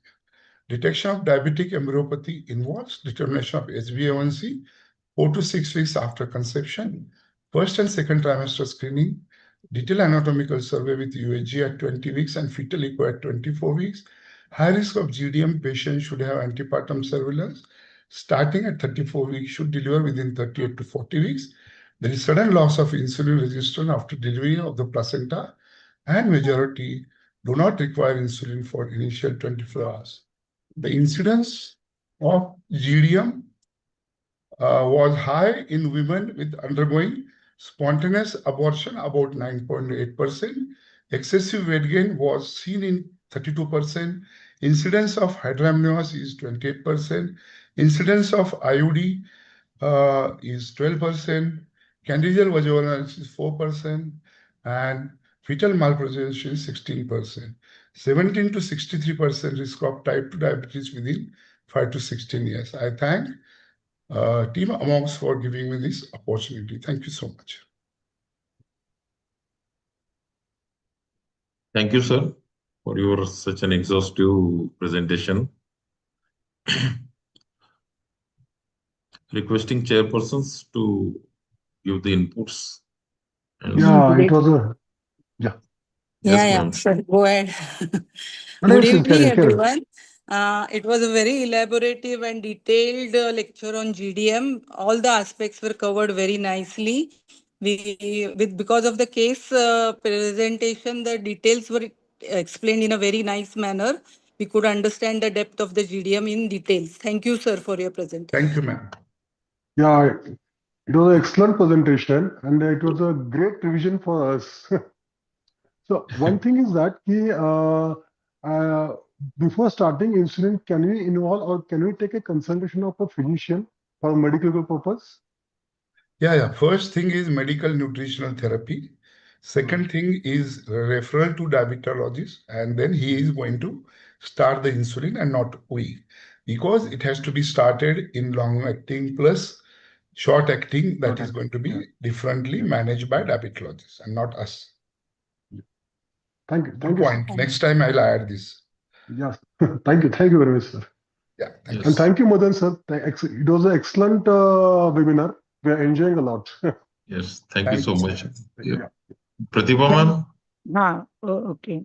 Range is the problem. That's why I came out. Thank you, Madan sir, Rachna madam, and Prerna madam, for involving me as a part of this webinar as a chairperson. Very nicely, Kalyan Baramde sir elaborated everything about the GDM.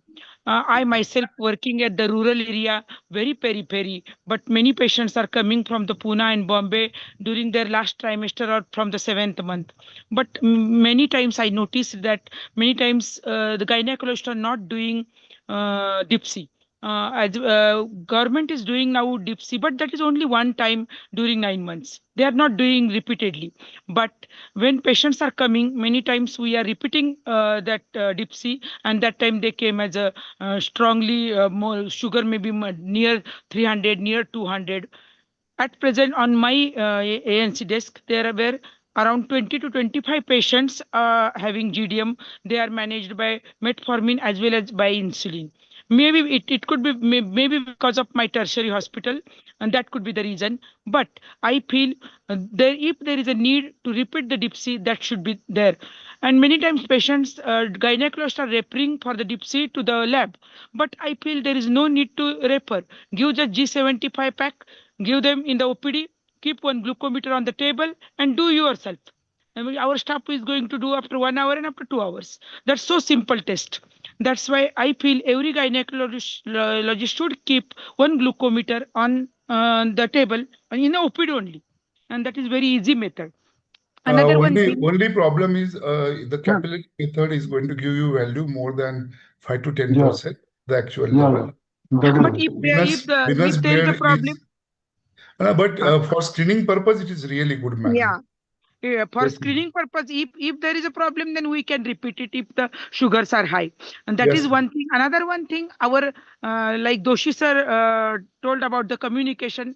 That time we are in a so heavy busy OPD. Our one staff should be very particular about telling diet, and whatever the available in her family in that particular house, we have to advise about that 3 meals and 2 snacks or lunch and brunch. Diet advice is very important in rural area, because whatever available from that only we have to tell them. And for that our staff should be trained, because we have not that much time to introduce to tell her everything about the diet. Another one thing, many times if we are suspecting by polyhydramnios, or even for the IUGR, there could be a microvasculitis and IUGR in the diabetic. Even that in those cases there is a repeat dipsy is also necessary. Yes. Yes. Thank you so much, Madam, for your important inputs and suggestions. Yes. Thank you, all the chairpersons, for chairing the session. And thank you, Kalyan sir, for the wonderful presentation. Now I hand over to Dr. Rachna for thank you. panel Thank you so discussion. much. Yes. After a wonderful presentation on GDM, we now move towards the third part of this session, that is the panel discussion. And we have the panel on hypertensive disorders in pregnancy, clinical scenarios, for which we have moderators, Dr. Monica Umberdan. She is right now FOXY PAC Committee Chair and State Coordinator for AMOX. We have another moderator, that is Dr. Vijay Pawar sir, who is President of the Solapur OBGY Society. And we have eminent list of panelists with us. Dr. Arushi Kazve, Secretary of Ichalkaranji Society, Dr. Amit Sopde, Secretary Aklus OBGY Society, Dr. Supriya Rudragopal, Secretary Gadinglas Society, Dr. Revati Rane, Chairperson Amox PAC Committee, Dr. Pratibha Baldava, Chairperson of Amox YTP Committee, Dr. Sachin Pawar, who is Secretary for the Pandharpur OBGY Society, and Dr. Indranil Sadhav, Chairperson of the Non-Communicable Diseases Committee, AMOX. I hand over the mic to the moderators for further proceedings. Thank you, Dr. Rachna. It is overwhelming to speak after two stalwarts have already delivered their talks. Dr. Sudesh Doshi sir and Dr. Kalyan Baramde sir both are experts in their field. And we have also selected a battery of panelists who are the leading practitioners. So we are sure that we will have a lot of practical inputs rather than going into theoretical. So let's go to the panel discussion.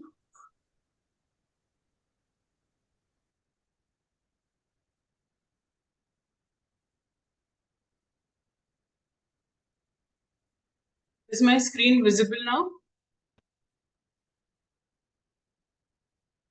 Yes, your screen is visible. Yeah. You can make it full screen. Now is it full screen? No, it's not full screen, is it? Now it is full screen. Thank you. This panel discussion is about management of hypertensive disorders in pregnancy, and we know that preeclampsia is a disease of abnormal placentation and endothelial dysfunction. So, to begin with, we know that women are dying not because of the disease that we cannot treat, but societies have yet to make a decision that their lives are worth saving. So, hypertension, hemorrhage, sepsis are the three major killers in maternal population. So, prediction, prevention, preparedness to face them is the key to success. The careful history taking or Gestosis score at every visit, maternal characteristics, family and medical history go a long way in prevention. So let's sum up this slide, which is mean arterial pressure, the uterine artery Dopplers, and proangiogenic placental function and the angiogenic dysfunction. These are the predictive factors which we know, and this can predict, and we will be able to prevent hypertension in the long run. Still, we see that because even in spite of having so many tests, in prediction and prevention, there are still maternal deaths related to hypertensive disorders in pregnancy, which is still very, very unacceptable. So we have to question ourselves whether we are over medicalizing a mild hypertensive disorder or underestimating the risk of progression of this disease. The first case for our panelists is that she is a 22-year primary gravida belonging to a lower socioeconomic status with no known medical illness and no significant family history. She's antenatally registered and has an uneventful course till now. She is presenting to us at 32 weeks of gestation with a blood pressure of 140 by 90 at the OPD level. And how should we go about managing this case? Dr. Pratibha Baldeva, if you could be.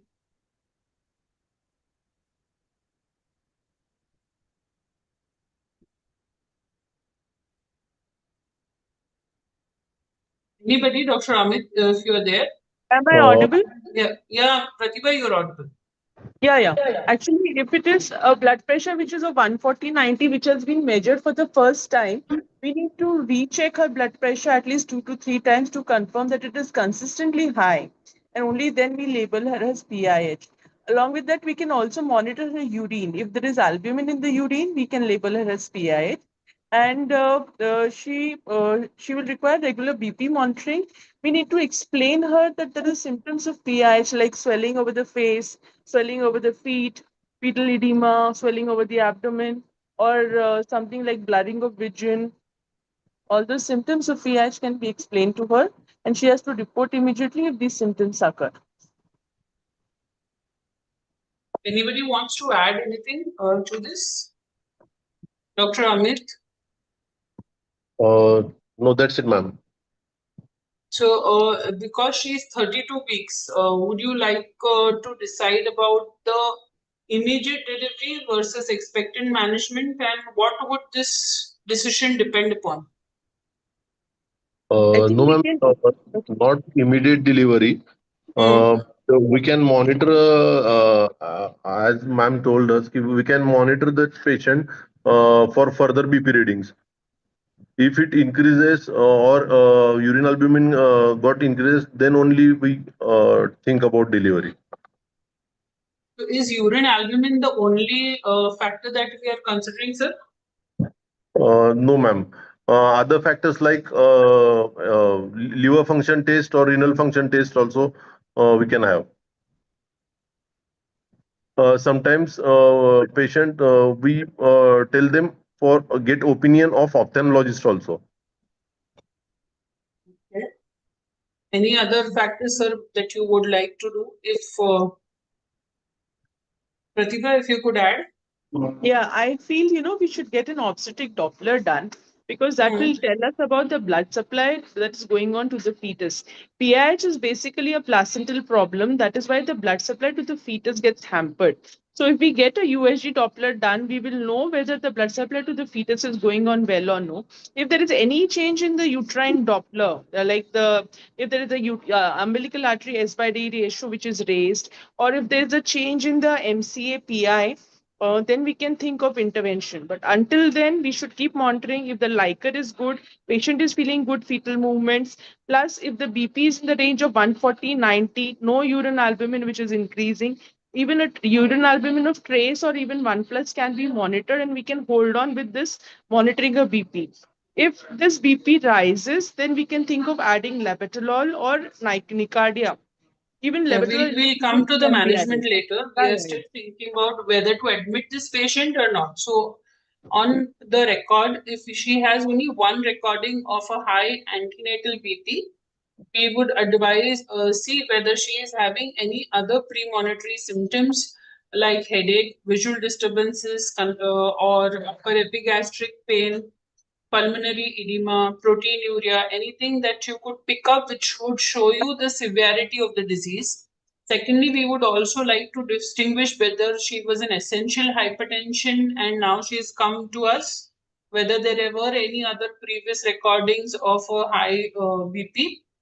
Third, if she is not having any other symptoms, then we would ideally go in with starting of medications on the first record, or you would like to monitor her whether there is another recording which is higher and then start her on antihypertensives? Dr. Pratibha, is a single reading acceptable to start antihypertensives? No, I would not start her on antihypertensives on a single reading. Sometimes what happens is patients come from far off or they are apprehensive when they come to the hospital.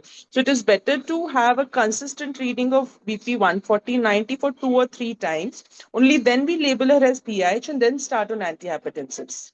So in case if she has any other parameters which we have already enumerated in this slide, and she is having a high antenatal BP along with the urine albumin which is recordable, then we would start her on antihypertensives on this visit. If there is no other parameters which are associated and it is a single reading, we would ask her for a home BP monitoring and ask her to report to the hospital immediately if the diastolic BP is more than 90 or if she is having any of the symptoms that we have enumerated here. Do the panelists agree with this or you want to add anything to this? Agreed, ma'am. So would you like to admit this patient and investigate? If the Dr. blood Amit? pressure remains persistently high and if she is showing a change in symptoms, like, if she gets something like vomiting or epigastric pain or blurring of vision or headaches, persistent headaches, then definitely she needs admission. Or if the urine albumin is increasing, or if there is change in LFT parameters, like if there is low platelets, then she needs admission. So she herself has to be taught that these symptoms are increasing. She has to take guard of all this and she has to report to us immediately so that we can admit her. Dr. Supriya, I can see that you are there.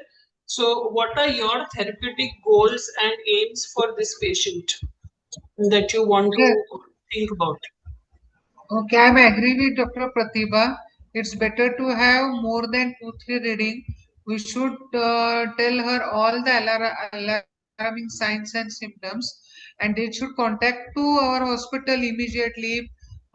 She will get any of a symptom like headache, blurring of vision, pain in abdomen, vomiting, less fetal movement, whether increasing pedal edema. She should immediately report to the hospital. Ma'am, our question is what is the therapeutic goal? Because she is 32 weeks.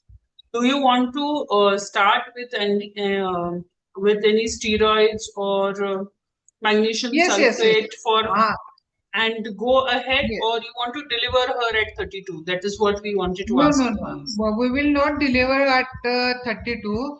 At least she should go further for gestational age. It's better to give a steroid also. And for as a neuroprotective, we should go for magnesium sulfate also. So MgSO4 it will do good neuroprotection for fetus also.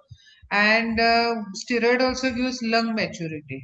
So it's ma'am, better what is to your recommended dose of steroid when you are giving in this patient?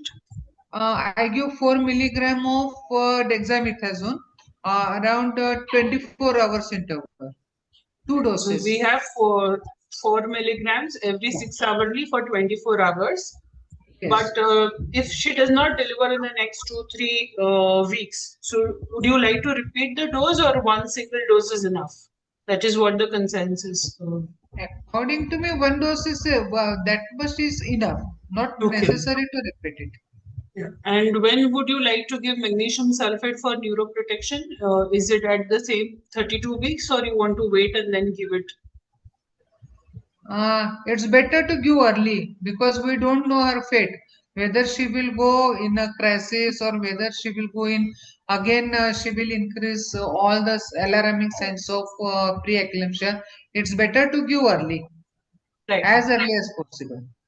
Dr. Amit, could you throw some light about the laboratory investigations that you would be advising these patients? Ma'am, complete hemogram must. Liver enzymes like SGOT, SGPT. We'll do RFT also, renal function test, and definitely we'll see for platelet count.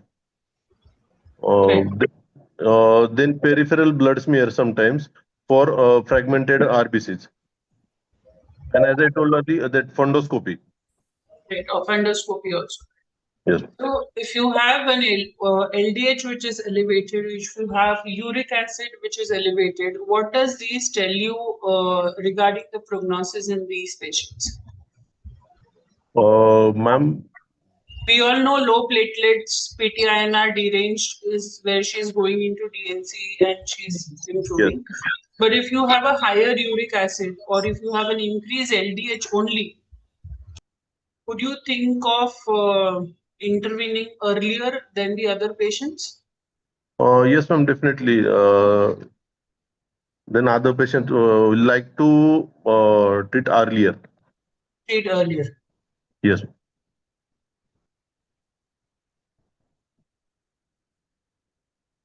This is a slide regarding measurement of proteinuria, where we show you the number of milligrams per deciliter of urine protein that is found in a complete 24-hour urine. Can somebody throw light upon how we measure the protein creatinine ratio and what is its significance? Dr. Pratibha?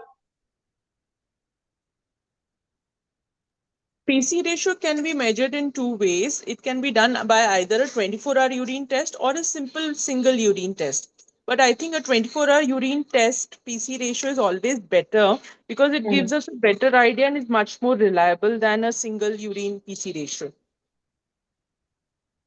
So we know that protein to creatinine ratio is better when you are considering a 24-hour urinary protein measurement. And this is a better prognostic indicator than considering urine albumin alone or for proteinuria. And as Dr. Amit has rightly said, a complete blood count gives you a status of proper status of anemia, because we all know that there is already some amount of hemo concentration that is present in a patient who has hypertensive disorder. And if her HB is showing as 11, so it will be much lower actually. So that is why correction of anemia requires a proper vigilant status. A total leukocyte count will also tell you regarding any underlying infection, and a proper coagulation profile to be done when there is thrombocytopenia. So, Dr. Pratibha, we are coming to what you were speaking. When will you start antihypertensives for this patient? When this patient is having persistent high blood pressure, plus she is having symptoms or symptoms which are increasing or deteriorating, then we need to step up on, we need to start with antihypertensives. The first choice for me is labetalol, 100 milligram twice daily. But if it doesn't get controlled with it, we can add Nicardia retard or maybe simple Nicardia twice daily. So these two antihypertensives are the best during pregnancy to manage the blood pressure. But if she doesn't get controlled even with this, we can add labetalol infusion pumps also, which is just a single dose of 50, and we add it in 50 ml of syringe, and we give it at the rate of 4 ml per hour by an infusion pump. So that gives a controlled control over the blood pressure. Dr. Supriya ma'am, what is your drug of choice, Nicardia or labetalol ma'am? Labetalol. Labetalol is the first drug of choice. I will not go for nifedipine because it always gives headache and tachycardia.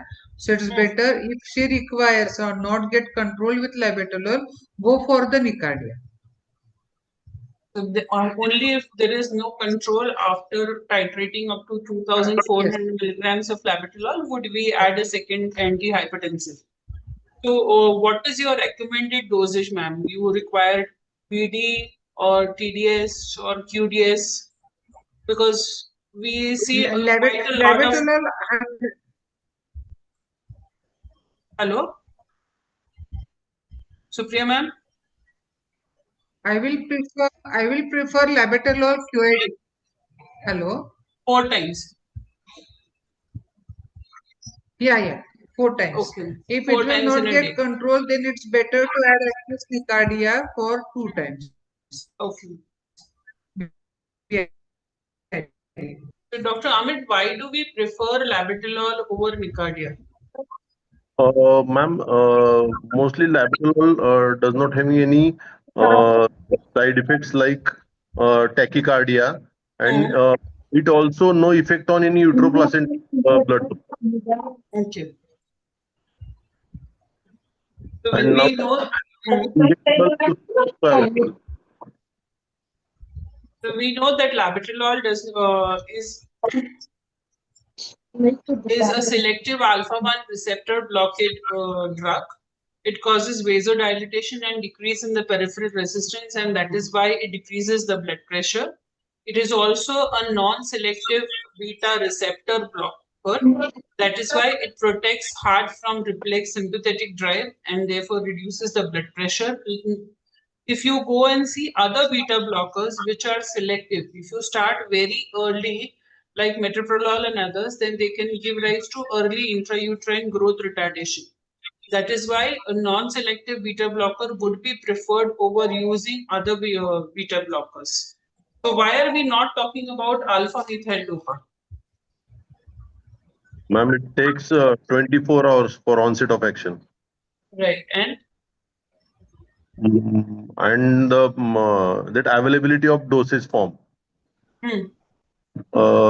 Whenever we are in residency, now that it available in 500 milligram, and we are telling patient to take 250 milligram 3 times a day. So patient get confused and again dose hampers. Dr. Pratibha, do you want to add something regarding alpha methyl dopa? Alpha methyl dopa is no longer available now, so we are not using it. But when it was available, I think it was our first choice of drug. Yeah. But sometimes it causes headache also. There was postural hypotension that used to occur sometimes with it. Usually, the patient used to feel that she's feeling giddy after taking alpha methyl dopa. I've had 2 or 3 patients saying that. A risk of severe postural hypertension due to alpha receptor blockade in some patients. And when you have alpha methyl dopa for a long time, the NST would have a reduced beat-to-bit variability. That is what we used to see, and that is why that gives rise to a more increase in your chances of cesarean section for these patients. Do you agree to this? Yes. Yes, to some extent. Yeah. To some extent, yes. So let's come to this contradictory side. Is there any role of bed rest or salt restriction?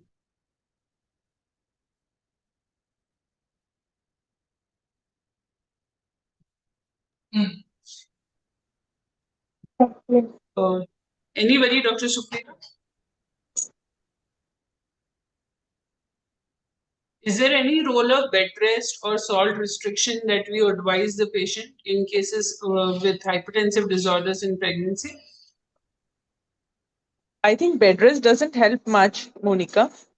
Monica, but I think salt restriction, we usually say that if we decrease salt in the blood pressure decrease, but as such, I haven't found any such correlation in practice.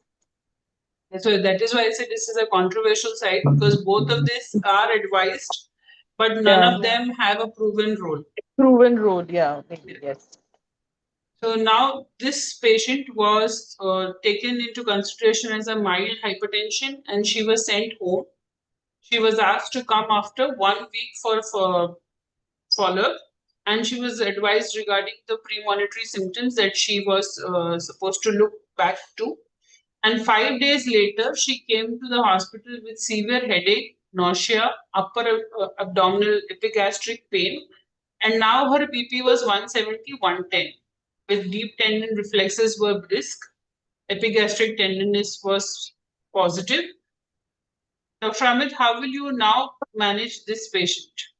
Now if there is no any organ damage, then we have to control her BP within 1 day, that is 24 hours. So Whether she is needs to be delivered, whether she's in a crisis, whether you need to immediately terminate her pregnancy, or you can still control her BP and wait and watch. This is what we want from you. Just control her BP, ma'am. No need to terminate the pregnancy. So where you have a sudden increase in the blood pressure, but there is no end organ damage, this blood pressure needs to be controlled within 24 hours However, there is no expedition of delivery which is required.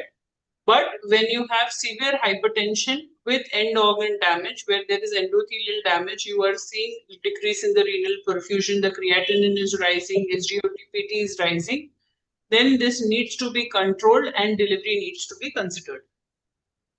So what are the end organ damages that we usually associate with a hypertensive emergency? Dr. Supriya?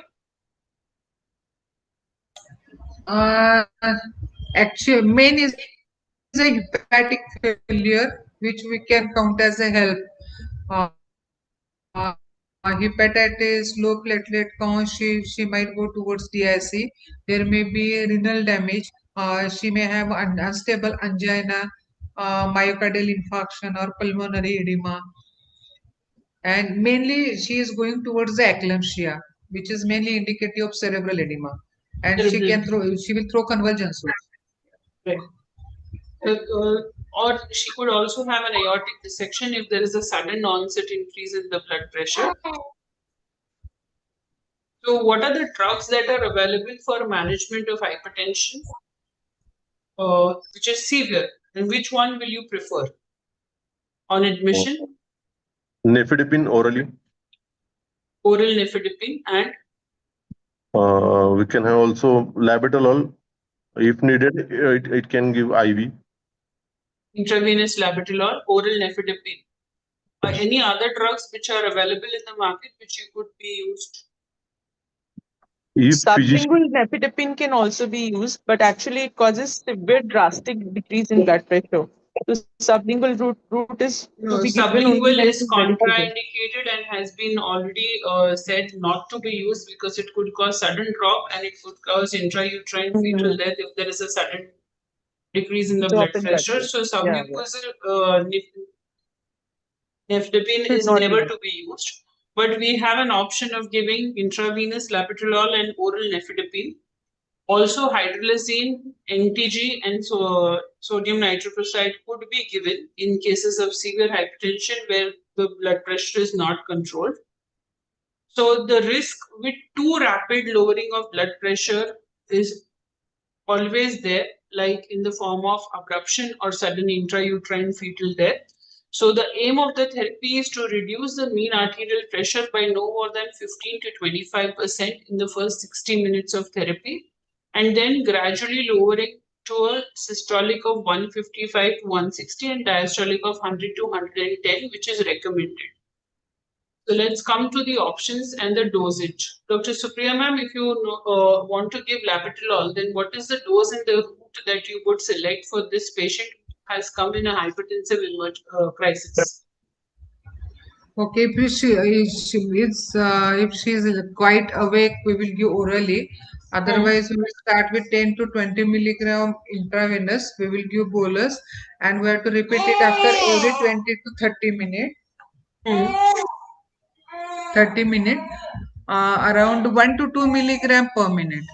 And if she, we should see whether her pulse is more than 100. Or if her pulse is less than 100, we should go for a nifedipine.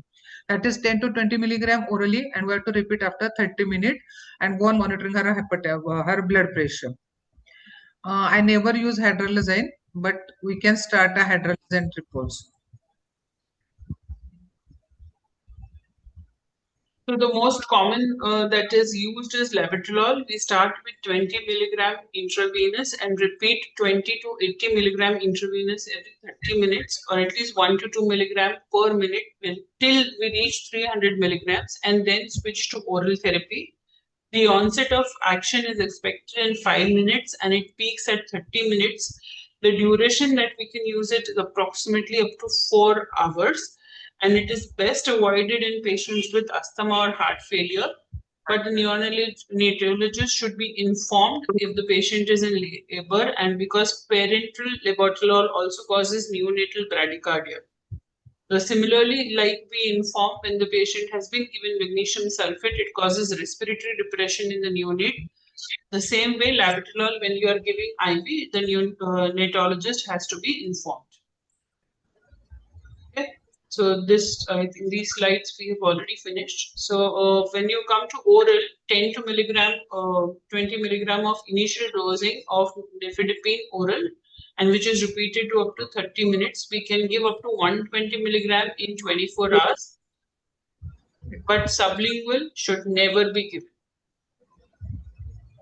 So, Pratibha, if you can throw some light about the drug called as nicardipine, which is a second generation dihydropyridine derivative or a calcium channel blocker.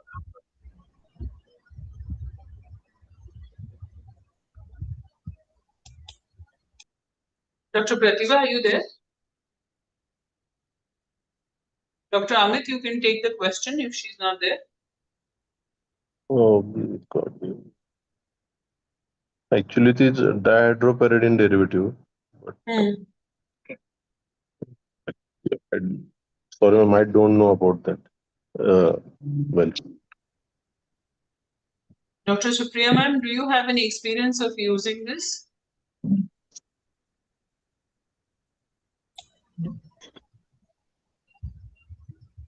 This is 100 times more water soluble than nifedipine is, and therefore it could be administered intravenously, taking it more easily and titrable as compared to nifedipine. And the onset of action is between 5 to 15 minutes with an average duration of 4 to 6 hours. Then we have another drug called as esmolol, which is ultra short acting and a cardioselective beta-adrenergic blocking agent. And because it is an ideal beta-adrenergic, it is used in critically ill patients. Could be used both intravenous as well as bolus. And in severe post-operative hypertension, this is used where you also have an increase in the cardiac output or heart rate or blood pressure. And it is proven safe in patients who also have had an acute myocardial infarction. But the concerns regarding fetal safety is still present, so it is not widespread. So what are the other clinical findings and investigations if you warrant the termination of pregnancy, which is prior to 34 weeks? Dr. Amit? What are the indications you would consider if you want to consider a delivery before 34 weeks in a patient? severe hypertension, ma'am, if it not controlled with our antihypertensive drug, and importantly, eclampsia, then abruption, and HELLP syndrome. Where you have eclampsia, you have severe eminent signs of eclampsia, you have press, you have HELLP syndrome, abruptio. Yes, ma'am. And deterioration of the renal function, or she's having DIC. So, Supriya ma'am, what are the fetal indications for expedited delivery? If it is possible, we'll go for NST. Otherwise, mainly lead deceleration means if babies are suffering from fetal distress, and if NST will show very short-term variability or fetal tachycardia and baby is going towards the distress, it is better to take baby in hand. Go for delivery. So if the NST is not reactive, if there is less of beat to beat variability, if the biophysical profile is decreasing, or if there is a color Doppler change where you have reversal or diastolic flow which is altered, and there is severe oligohydramnios. So in these conditions, we would like to deliver the baby because the risk of carrying forward is to both the mother as well as the baby. So, Dr. Amit, now let's throw light upon the most used molecule in HTP, that is prophylactic magnesium sulfate.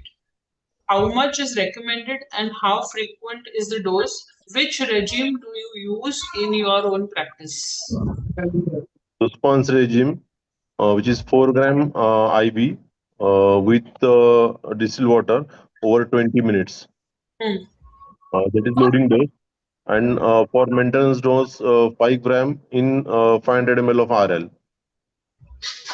Okay, which is given as 1 gram per hour. Per hour, yes.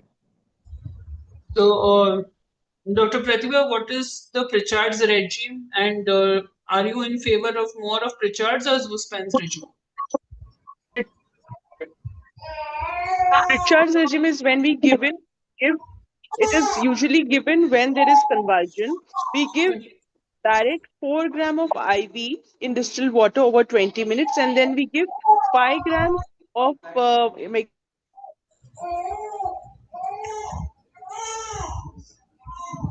is 5 grams? intramuscularly. Hmm. 5 4 grams IV and 5 grams in both the buttocks. So it is 10 grams. So it's a total dose of 14 grams that is giving as a loading dose. And then we give 5 grams deep intramuscularly, alternate buttock every 4 hourly till 24 hours after the last convulsion. Uh, suppose if she's got convulsion today at 1 p.m., then till tomorrow. Till tomorrow. So, Dr. Supriya ma'am, do you know about the low dose Alternate buttocks. Solapur regime that is considered? Yeah, it Actually, is by Sir Desai, madam. Yeah. Supriya ma'am, could you throw some light if you know about the low dose regime? low dose regime, actually in our practice we are giving one magnesium sulfate. It is a injection max sulfate. It is a 5 gram 100 ml.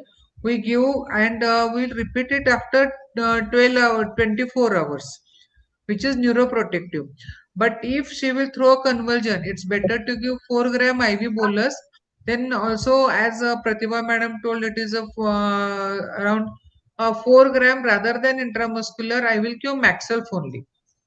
That IV Mag 1 injectable, that is fluid is available. I repeat it every 4 hour, and I will go on monitoring her nature and respiratory rate and urine output. If anything get altered, I will stop it and I will keep calcium gluconate in my hand as an antidote.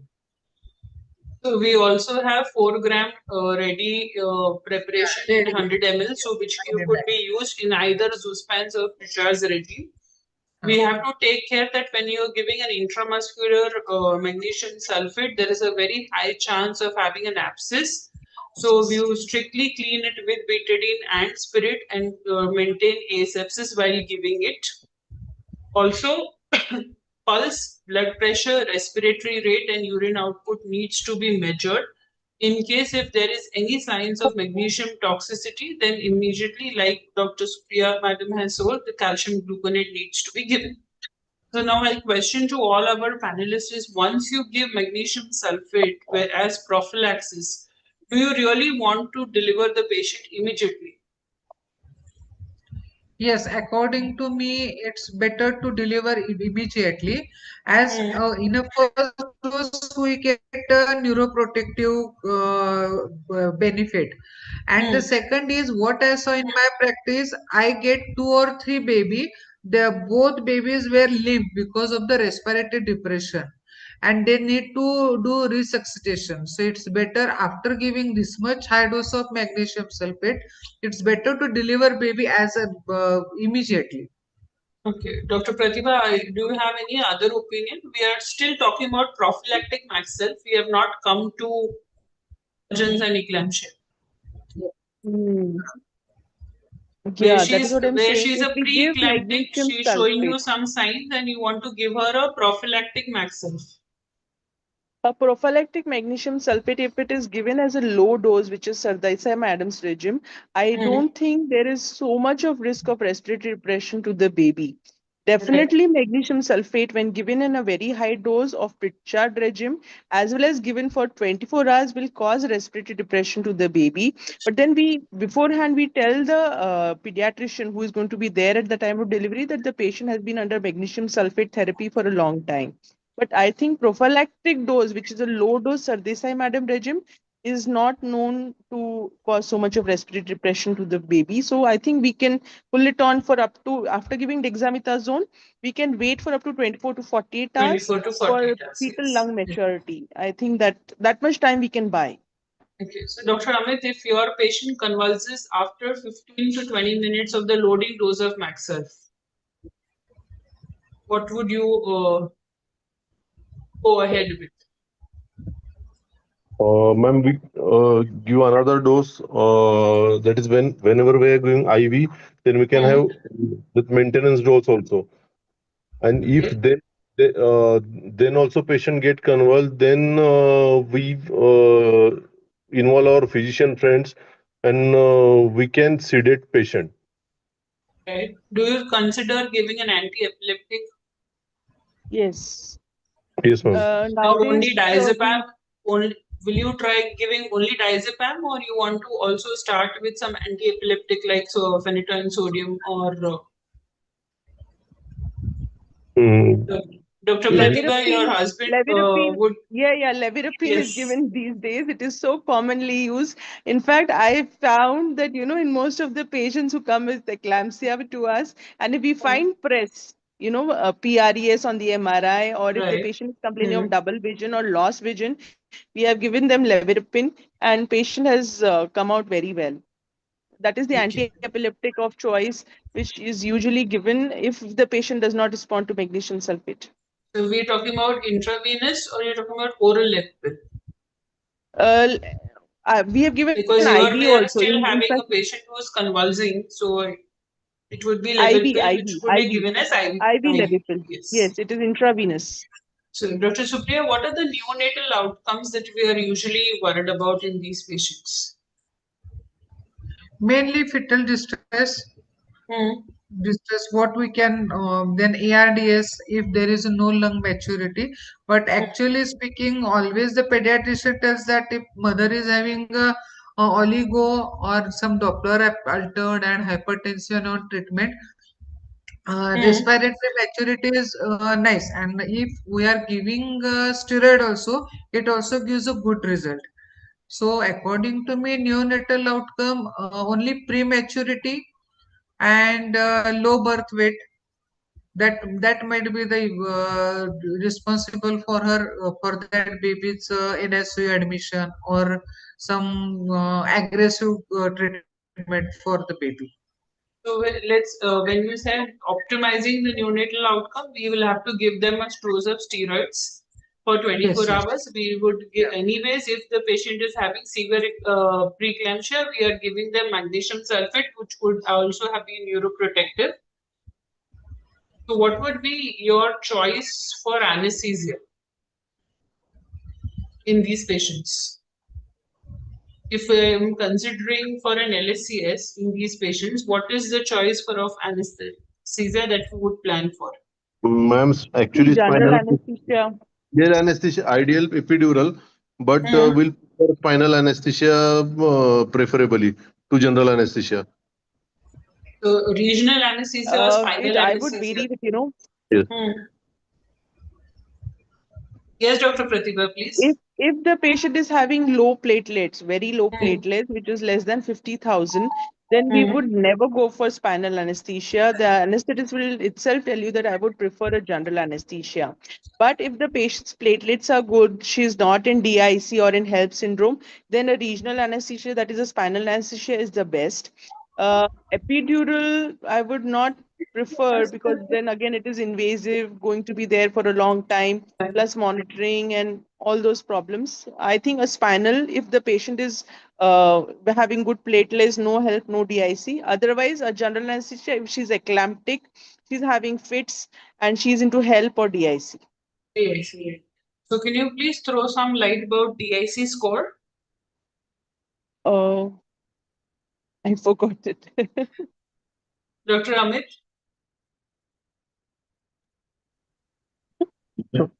So here we have 4 markers. One is the platelet count, second is the elevated fibrin marker, the prothrombin time, and serum fibrinogen.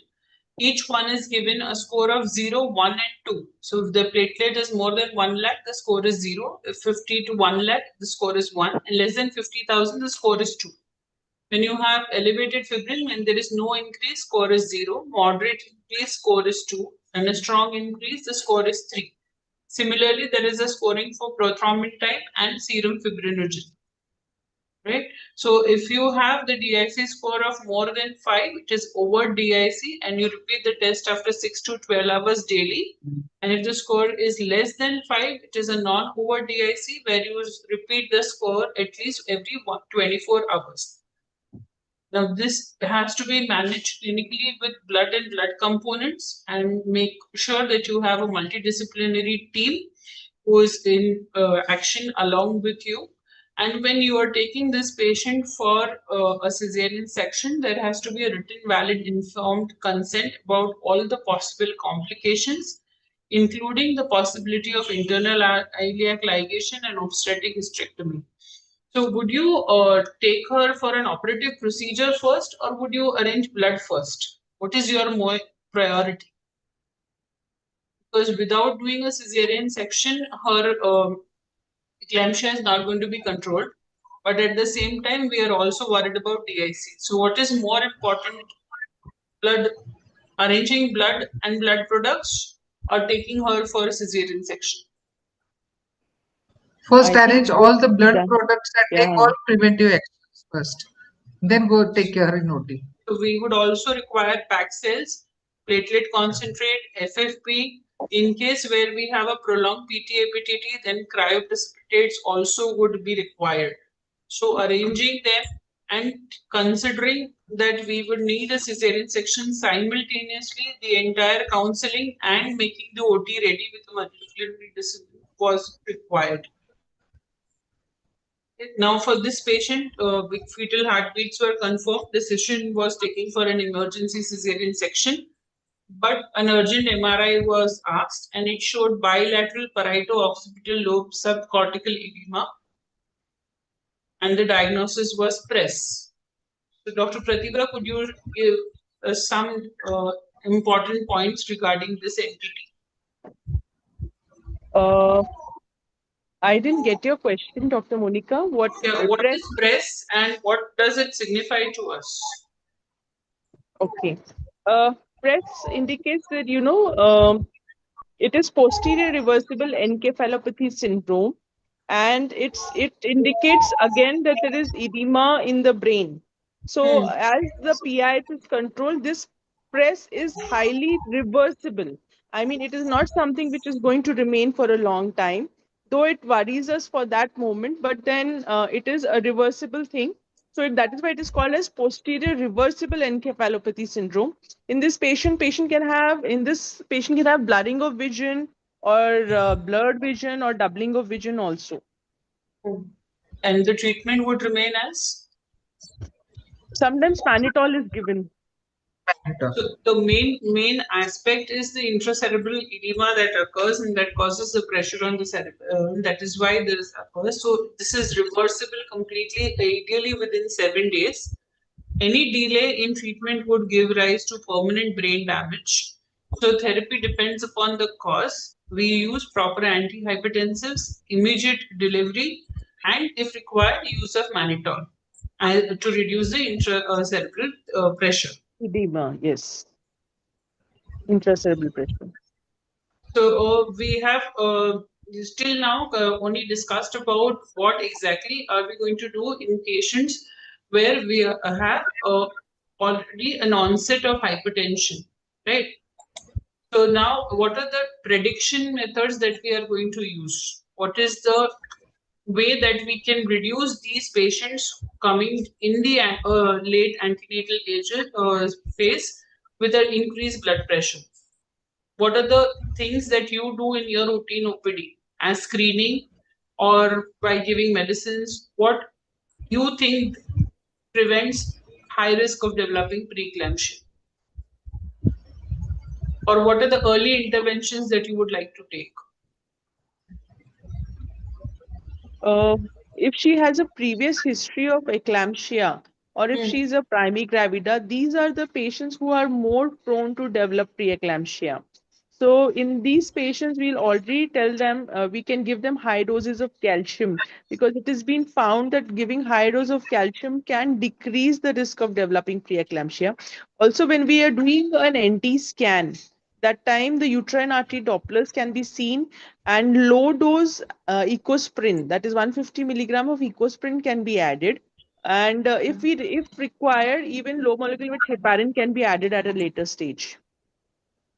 So, Dr. Amit, what is the ideal stage when you recommend for screening at first trimester, in the second trimester? What you would ask your radiologist to see and how you would follow up with medicines for these? First trimester only. In the At first the trimester when you do an NT scan. CT scan, yes, ma'am.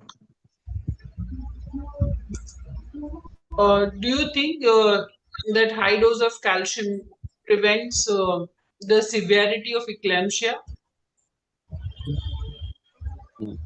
Not And how many, I mean, because when you take high doses of calcium, it is required to take at least 50 milligrams of elemental calcium twice a day. twice a day. So in which patients would you start calcium, taking calcium twice a day? If there is previous history, ma'am, in previous Hmm. pregnancy, Hmm. there is eclampsia or preeclampsia in previous pregnancy.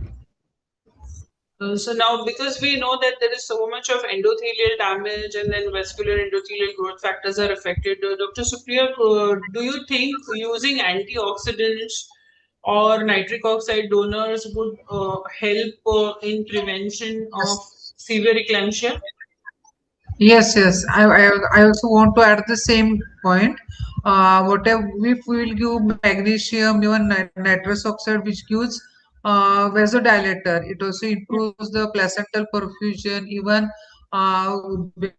baby also get rather than retarded, it will be up to the mark, and even placental circulation will also increase.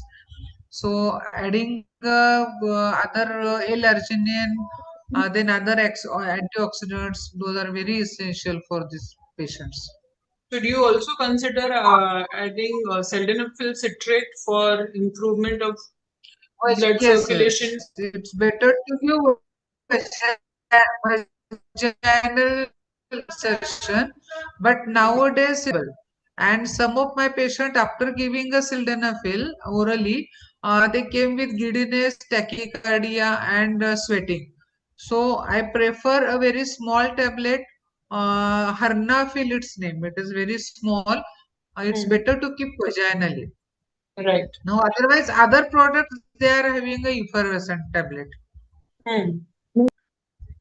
So, sphygmomanometer still remains as a gold standard for measurement of blood pressure, but when you are using home BP monitoring, a standardized digital machine could be advised to a patient. And regional anesthesia and analgesia are much more preferred. Even in the post-operative period, we would defer from giving NaCIDs. Tramadol would be preferred because it would also reduce the further platelet count. When you are considering fluid management in the post-operative period, do you need to take some special care, Dr. Amit or Dr. Pratibha?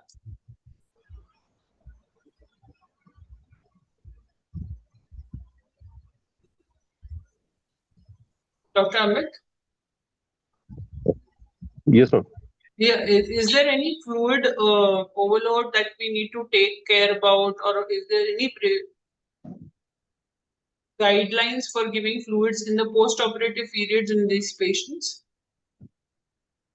Fluid should not be run because what is happening is exactly the endothelial lining is defective and therefore it is becoming of fluids, it will again accumulate in the extravascular space. So fluid restriction has to be there. It can be given at the rate of not the normal 100 ml per hour, but a little less, maybe 60 to 80 ml per hour Per rate hour, can be so used. that we reduce the amount of pulmonary edema and Edema. the other Yeah. complications associated with it. So, would you also like to add the diuretic in the post-operative phase? Because we all know that diuretics are not recommended in the antenatal period, but do they affect the postnatal period?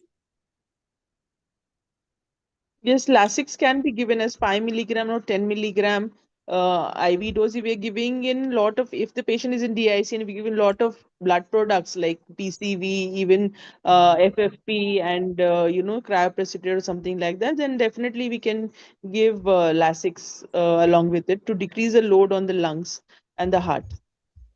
So we know that eclampsia is a life-threatening condition, and all obstetricians should be well versed with the management of eclampsia. They should be ready with the staff. We should have a time-to-time mock drill where the staff could be trained regarding airway breathing and circulation maintenance. Pritchard's regime is the ideal time-tested regime. Even at periphery, the initial loading dose should be given with a proper referring letter and communication with the tertiary care center. Earlier is always the best that you can do to the patient. So where it is not possible to administer a full magnesium sulfate, at least the loading dose could be given and immediate transfer to a higher level facility for recommended follow-up should be required. Thank you so much, all the delegates for the patient listening, and thank you all the panelists for your excellent inputs. I think we've now completed. Over to the organizers, Dr. Rachna and Dr.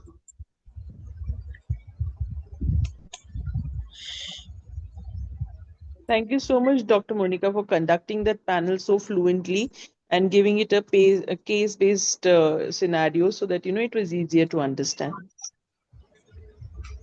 It was indeed a wonderful panel, Monica, very thoroughly taken, and the inputs given by all the three panelists were superb. So, overall, a great presentation by you all. Thank you so much.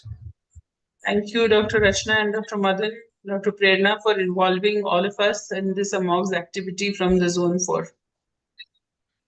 Thank you so much, Dr. Rachna Jaju and Dr. Madan Kamble too. Thank you everyone. And I think we can move ahead for the official vote of thanks for this session. And we can, on behalf of AMOG Safe Motherhood Committee, I thank Chief Guest Dr. Amay Purandare Sir, Dr. Anjali Chitnis Madam for their presence, Secretary AMOG Dr. Rohan Parshetkar Sir, and our guest of honors for today, Dr. Kanan Yelikar Madam, Dr. Bharti Abhyankar Madam, and Dr. Chavan Sir for gracing this webinar. Thank you to our eminent speakers, Dr. Sudesh Doshi Sir, Dr. Kalyan Barmade Sir, and our moderator, Dr. Monica Umbardan. Our panelists for today, Dr. Pratibha, Dr. Amit, and Dr. Supriya, for their valuable insights. Chairpersons, Dr. Hanumant Patil, Dr. Nagaonkar, Dr. Pratibha Chauhan, Dr. Sharvari Zadav, and Dr. Ranjit Killedar for their presence. And special thanks to Dr. Madan Sir and Dr. Prerna Madam, and to every delegate who has joined today and stayed for such a long time. Special thanks to Corona Remedies for continuing with this webinar. This is the 5th webinar we are doing with them. So thank you everyone, and let us continue with our mission of safe motherhood and of our mission, Mission Me, Missions 3. Thank you so much. Thank you. Thank you very much. Thank you. I think we can stop being live